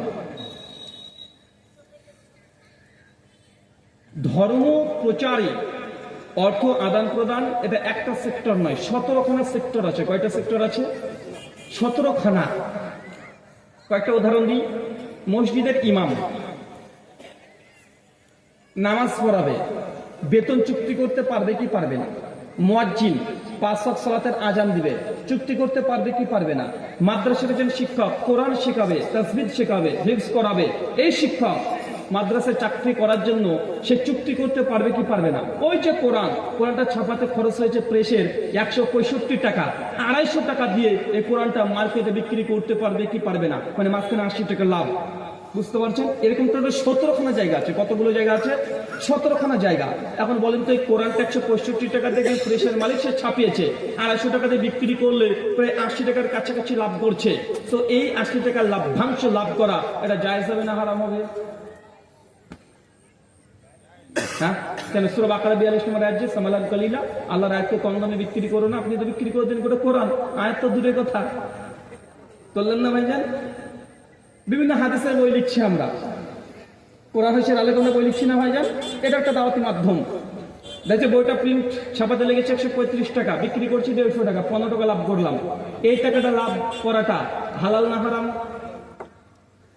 তো এই সবগুলো ইমাম তিরমিজি রাহিমাহুল্লাহ তার জামে তিরমিজি হাদিস না 2061 এবং 62 এই হাদিসের অধীনে তিনি ব্যাখ্যা করেছেন। আজ থেকে কত বছর আগে? 1200 বছর আগে। ইমাম তিরমিজি জন্মগ্রহণ করে 209 হিজরি, মৃত্যুবরণ করে 279 হিজরি। সেই সময় তিনি বলে গেছেন যে ধর্মের সঙ্গে অর্থ আদান প্রদান চুক্তি করা এটা সালফে সালিহিন কেউ এটাকে নাজেজ বলেনি। কথা বুঝতে পারলেন? কেউ না জায়েজ বলেনি, এর বড় এটা বৈধ। তার দলিল ইমাম বুখারী রাহিমাহুল্লাহ সহিহ বুখারী 5528 নম্বর হাদিসের ব্যাখ্যা করতে গিয়ে ইমাম হাজার আসকালানী ফাতুল বারীর মধ্যে তিনি অনেকগুলো দলিল উল্লেখ করেছেন। তার মধ্যে একটা দলিল সূরা তাওবা আয়াত নম্বর 60, যে যাকাত সংগ্রহ করে আল্লাহ কোরআনে বলে দিয়েছে তার 8টা জায়গাতে ভাগ করতে পারে। কয় জায়গায়? 8 জায়গায়। তার মধ্যে যাকাত যে সংগ্রহ করে বেরিয়েছে, এই ব্যক্তি যদি টাকা যদি ডিমান্ড করে, আল্লাহ বলছে তাকে একটা ভাগ দাও, ও কোটিপতি হোক। যাকাত যদি সংগ্রহ করে বেড়ায় দায়িত্ব নিয়ে, তাহলে ভাগ পাবে কি পাবে না? পাবে। আসলে কোরআন প্রচারের মাধ্যমে বা কোরআনের বিনিময়ে অর্থ মানে কারেন্সি, কোরআনের পরিবর্তে টাকা নেওয়া যাবে কি যাবে না? হাদিসে অনেকগুলো দলিল আছে। আল্লাহ নবীর কাছে একজন সাহাবী এসে বলছে, মহিলা সাহাবী এসে বলছে, আল্লাহ নবী আমাকে বিবাহ করেন। আল্লাহ নবী তাকে বিয়ে করলেন না। একজন সাহাবী এসে বলছে, ইয়া রাসূলুল্লাহ আমার সঙ্গে বিয়ে দিয়ে দেন না, আমাকে কেউ বিয়ে করবে, বিয়ে দিয়ে দেন। আল্লাহ নবী তখন বলছে, বিয়ে করবে? জি করবো। বলছে যাও মোহরানা কিছু নিয়ে এসো গা। তো বাড়িতে গেছে, খালি হাতে ফিরে চলে এসেছে। আল্লাহ নবী কিছু নাই। যাই যাও তো লোহার আংটি থেকে নিয়ে এসো। লোহার আংটিও নাই আল্লাহ নবী। আরে কিছু তো একটা দেবে। আল্লাহ নবী সে লুঙ্গিটা আছে। লুঙ্গি যদি তুমি দিয়ে দাও তোমার স্ত্রীকে, তো তুমি নাঙ্গা থাকবে। আর তোমার স্ত্রী, আর তুমি বললে তোমার স্ত্রী নাঙ্গা থাকবে, তো লুঙ্গিতে কাজ হবে না। তো আল্লাহ নবী তার বিয়ে পড়াননি। সাহাবী চলে যাচ্ছে, নবী তাকে ডাকলেন। আবার কোরআন জানো? জি আল্লাহ নবী জানি। কি সূরা জানো? আল্লাহ নবী ওই সূরা জানি। আল্লাহ নবী বলে যাও তোমার স্ত্রীকে এই সূরাগুলোর বিনিময়ে মোহরানার মাধ্যমে তুমি তাকে বিয়ে করে নাও। আল্লাহ নবী কোরআনের বিনিময়ে কি করালেন? বিয়ে পড়ে দিলেন। মানে এখানে কারেন্সি কি? কথা বলেন, কারেন্সি কি? কোরআন। এই আয়াতকে দলিল বানিয়েছে ইমাম বাইহাকী রাহিমাহুল্লাহ। তারপরে বলছে ধর্মের সঙ্গে আদান প্রদান জায়েজ, তবে এটা জায়েজ নাই। কোনটা? এবার বলছি। আপনার মসজিদে আমি এসেছি মাগরিবের সময়, এসে আমাকে বলছে, রুল ভাই নামাজটা পড়ে দেন না মাগরিবের। এখন আমি বলছি না পড়াবো না, পড়াতে পারি, 200 টাকা লাগবে। তাহলে কি হবে? হারাম। কি বললাম? হারাম। তাই জুম্মার দিন আপনাদের মসজিদে আজকে এসেছিলাম ধরেন 12টার দিকে। এখন আমাকে মৌলভী সাহেব বলছে, হুজুর একটু খুতবাটা দিয়ে দেন। আমি যদি বলি যে না খুতবা দেবো না, 5000 টাকা ছাড়া আমি খুতবা দেবো না, এটা হারাম। কথা কি বুঝতে পারলেন? এটা হারাম। কিন্তু আজকে আমি আপনাদের এখানে এসেছি, আপনি এসে বললেন যে রুহুল আমিন ভাই 22শে ফেব্রুয়ারি 2025 সালে আপনার একটা প্রোগ্রাম নেব আমাদের অমুক জায়গাতে, রাত্রি 10টার দিকে তুলবো, 11টার দিকে নামাবো, আপনি কি ডেট দিতে পারবেন? এখন এই যে আপনি বললেন 2025 সালের 22শে ফেব্রুয়ারি একটা ডেট আপনি নেবেন, এখন আপনার সঙ্গে যদি আমি বলি যে ভাই আমার গাড়ি খরচ ওখান থেকে প্রায় 8-16 মানে প্রায় 800 কিলোমিটার, প্রায় 15-16 হাজার টাকা গাড়ি ভাড়া আছে, তো 20,000 টাকা বা এত টাকা দিতে হবে, যদি আমি যদি ডিমান্ড করি, এটা নাজায়েজ হারাম নয়। কেন? কারণ আপনি আগে থেকে আমাদের ডেটটাকে দখল করে রেখেছেন। আমার বাপ মরুক, মা মরুক, ঝড় হোক, বৃষ্টি হোক, আমাকে উপস্থিত হতে হবে। যদি আমি তারপরে আপনাদের কাছে কন্ট্যাক্ট করে আসিনি, জাস্ট উদাহরণ দিচ্ছি বোঝানোর জন্য। কথা কি বুঝতে পারলেন? এখন আপনি যদি বলেন যে রুহুল আমিন ভাই আমাদের মসজিদ আপনাকে 5 ওয়াক্ত নামাজ পড়াতে হবে, জানাজা পড়াতে হবে, রমাজানের তারাবি পড়াতে হবে, এইগুলো আপনাকে পড়াতে হবে। এখন আমি যদি চুক্তি করি জায়েজ, কেন আমার বাড়ির পাশে মসজিদ আছে, আপনাকে আমি আসবো কেন? এটা কিসের জন্য বলেন তো? এটা দায়িত্বের জন্য। কিসের জন্য? নামাজ পড়িয়ে টাকা নেওয়া না, এটা কি দায়িত্ব। যাই হোক না কেন ওকে আসতে হবে। আপনার বাপ মরেছে, জানাজা পড়াতে আসতে হবে, যাই কাজ থাক, এটা দায়িত্বের জন্য, এটা নামাজ পড়ার জন্য নয়। আমি বক্তব্য আমার ইচ্ছে হলে দিতে পারি, না হলে না দিতে পারি, তাই না? আজকে আমি এখানে আলোচনা করলাম, 5000 মানুষ হয়েছে। আমি এই আলোচনা আমার বাড়িতে বসে যদি ফেসবুকের মাধ্যমে যদি করতাম, আমার কোনো পরিশ্রমও ছিল না। যেমন এখন 11 ঘন্টায় আসলাম, 1 ঘন্টা ধরে যাবো। আমি বাড়িতে যদি বক্তব্য দিতাম, আমি লাইভে চলে আসতাম, আলহামদুলিল্লাহ। লাইভে যদি আসতাম, 1 সপ্তাহে না হলে কমপক্ষে 5 লাখ মানুষ শুনে নিত। শুনতো না, কিন্তু আপনি আগে থেকে ডেটটাকে দখল করে বুকিং করে রেখেছেন। এটা দায়িত্ব পালনের জন্য টাকা বা পথ খরচের টাকা দিচ্ছেন। একজন আলোচক সে চুক্তি করতে পারে, তারপরে আমরা বলি না করাই ভালো। কেন? ফতোয়ার কাছে তাকওয়া দেখানো ভালো। কথা বুঝতে পারলেন? যদি আমি কিন্তু চুক্তি করিনি, ফতোয়া তো আমাদের দিকে চলে গেলে তো যে হুজুর পক্ষে বললো, কিন্তু আমি কিন্তু তারপরে করিনি। শুকরান, জাযাকাল্লাহ খায়রান, বারাকাল্লাহ। আসসালামু আলাইকুম ওয়া রাহমাতুল্লাহ। আমাদের এদিকে দেখতে পাচ্ছি যে ছেলে জন্ম হলে আকিকা দেওয়া গুরুত্বপূর্ণ মনে করে না, এবং মুসলমানিকে খুব গুরুত্বপূর্ণ মনে করছে। এই ব্যাপারে একটু বিস্তারিত বলবেন। না, শুধু এখানে না, সব জায়গাতেই আকিকা দেওয়া গুরুত্বপূর্ণ মনে করে না, মুসলমানই দেওয়াকে খুব গুরুত্বপূর্ণ মনে করে। যে মুসলমান মনে করে গরু গোস না খেলে মুসলমানই হলো না। মানে কোনো হিন্দুকে যদি ভুল করে গোস খাইয়ে দেন, মানে বাঘ খুশি, একজন হিন্দুকে গরু গোস খাওয়াই দিয়েছে, কি খুশি, কি হবে রে ভাই খেয়ে দিলে? কিচ্ছু হবে? কিচ্ছু হবে না। একজন মুসলমান যদি আপনাকে আরো একটু ভালো করে বলে দিই, একজন ব্যক্তি সে যদি খতনা যদি নাও পড়ে, তার যদি মুসলমানি নাও পড়ে, কিন্তু তৌহিদ ঠিক আছে, শিরক করে না, সুন্নাহ মেনটেন করে চলে, তারপরে তাকে কাফের বলতে পারবেন না। পারবেন নাকি? পারবেন না। সুন্নাতে খতনা করা শাফিদের নিকটে এটা হচ্ছে সুন্নাহ, হানাফিদের নিকটে এটা ওয়াজিব, জাহেরি যারা আছে আমার হাজবেন্ড নিকটে এটা মুস্তাহাব আমল। কথা বুঝতে পারছেন? কিন্তু আমরা সুন্নাতে খাতনা থেকে অনুষ্ঠানও করি না ভাইজান? অনুষ্ঠান করি তো। আল্লাহ নবী বলছেন প্রত্যেকটা নবীর কমপক্ষে 5টা কমন সুন্নাহ ছিল, ফিতরা ছিল। তার মধ্যে গোপটাকে ছোট করা, দায়িত্বকে বড় রাখা, গুপ্ত অঙ্গের চুল এগুলো ঊর্ধ্বটান 40 দিন চেষে ফেলা, নখ কাটা, খতনা করা, এই 5টা প্রত্যেক নবীর কি ছিল? ফিতরা। প্রত্যেক নবী করতেন। তো ভাই শুধু একটা জিনিস যখন কাটছেন তখনই খতনা দিচ্ছেন, বগলের চুল তোলার সময় কেন অনুষ্ঠান করেন না? একই তো হাদিস রে ভাই, একই হাদিস। বুঝতে পারলেন না ভাই? যে হাদিসে খতনা করার কথা আছে ওই হাদিসে আছে বগলের চুল তোলার কথা, ও হাদিসে আছে গোপটাকে ছোট করার কথা, ওই হাদিসে আছে নখ কাটার সময় কাটার কথা, তারপরে আছে খতনা করার কথা। তো নখ কাটার সময় খানা দেন না কেন আপনারা? গোপ ছাড়ার সময় কেন করেন না? বগলের চুল তোলার সময় কেন করেন না? ওই সময়তে আপনারা একটু অনুষ্ঠান করে দিবেন। মূল কথা হচ্ছে জামে তিরমিজি হাদিস 1520, 21, 22 আল্লাহ নবী পরিষ্কার হয়ে বলে দিয়েছেন আকিকা 7 দিনকার দিনে দিতে হবে। কয় দিনকার দিনে দিতে হবে? 7 দিনকার দিনে। ছেলে হলে 2টা, মেয়ে হলে 1টা। তিরমিজি 1522 নম্বর হাদিস। যদি সমর্থন না থাকে ছেলের জন্য 1টা দেওয়া জায়েজ। তিরমিজি 1523 নম্বর হাদিস। আল্লাহ নবী নিজেই হাসান হোসেনের আকিকা দিয়েছেন 1টা করে। কটা করে? 1টা করে দিয়েছে। 2টো দেওয়া সুন্নাহ, 2টোই দেবেন সমর্থ থাকলে, না থাকলে কয়টা দেবেন? 1টা দেবেন। বাপকে যে কোনো আকিকা করতে হবে ছেলের, এটা বাধ্যতামূলক নয়। ছেলের নানা করতে পারে, দাদা করতে পারে, যে কেউ আদায় করে নিতে পারে। যেমন হাসান হোসেনের আকিকা আল্লাহ নবী দিয়েছে। নবী কে ছিল? তার নানা। আকিকা 7 দিনকার দিনে দেওয়ার সুন্নাত। 7 দিন পার হয়ে গেলে 14 দিন, 21 দিন, 42 দিনে আকিকা দেওয়ার। মরমিশারু মাআনিল আল আসাল তাহাবি হাদিস নাম্বার 885 যেটা এসেছে, সনদ সহিহ নয়, যঈফ। এখানে ইসমাইল বিন মুসলিম একজন রাবী আছে। জমহুর মুহাদ্দিসগণ তারপরে যারা করেছে অভিযোগ আছে সে যঈফ। তবে হ্যাঁ, আপনি 7 দিন পার হয়ে গেছে, আকিকা করতে পারেননি, তার মানে কি আকিকা মাপ? জি, মাপ নয়। আপনাকে আকিকা আদায় করতে হবে। যখন সমর্থ হবে দ্রুত আকিকা করবেন। আকিকার দিনে মাংস কি করবেন? নিজে খান, প্রতিবেশীকে দেন, গোটা নিজে খেয়ে নেন। কোরবানির মতো 3 ভাগে ভাগ করতে হবে আকিকার মাংস, এটা বাধ্য নয়। আকিকার পশু ওটাকে দাঁতওয়ালা হতে হবে, জরুরত নেই। পাটে একটু ভেঙে গেছে, আকিকা হবে? হবে। যদি ধাড়ি ছাগল দেন হবে। গরু দিয়ে আকিকা হবে কি হবে না? গরু দিয়ে আকিকা দেওয়ার কোনো হাদিস সহিহ সূত্রে প্রমাণিত নয়, বরং যঈফ। আকিকার পশু কি? ছাগি, দুম্বা দুম্বি, ভেড়ি। কথা বুঝতে পারলেন? টোটাল ইতিহাস বলে দিলাম। শুকরিয়া, জাযাকাল্লাহু খায়রান, বারাকাল্লাহু ফিকুম। ছেড়ে দেন। এটা বোঝাবো স্টক এবং শেয়ার মার্কেটে টাকা জমা করা। শেয়ার মার্কেটিং এ বিজনেস করা বা ডিপোজিট করা যাবে কি যাবে না? কমপ্লিটলি শেয়ার মার্কেট এটা হারাম নয়, আবার কমপ্লিটলি শেয়ার মার্কেট পুরোটা জায়েজ নয়। আপনি শেয়ার মার্কেটে কোথায় ডিপোজিট করছেন এটা জানতে হবে।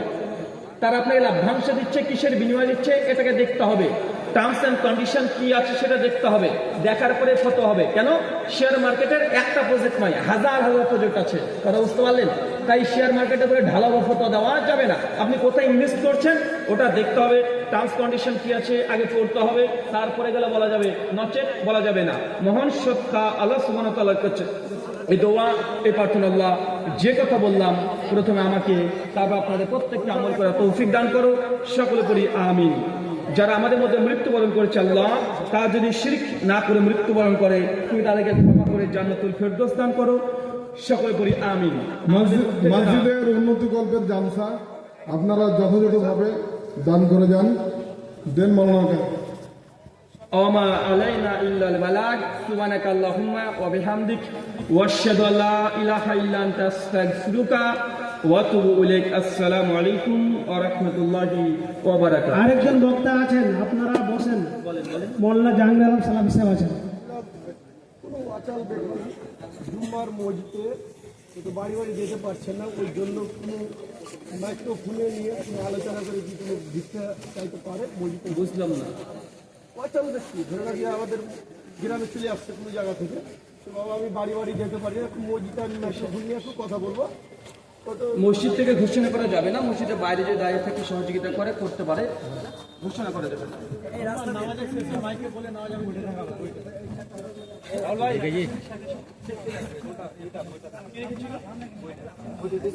আপনারা বসে যান, আরেকজন বক্তা আছেন, আপনারা শুনবেন এবং কিছু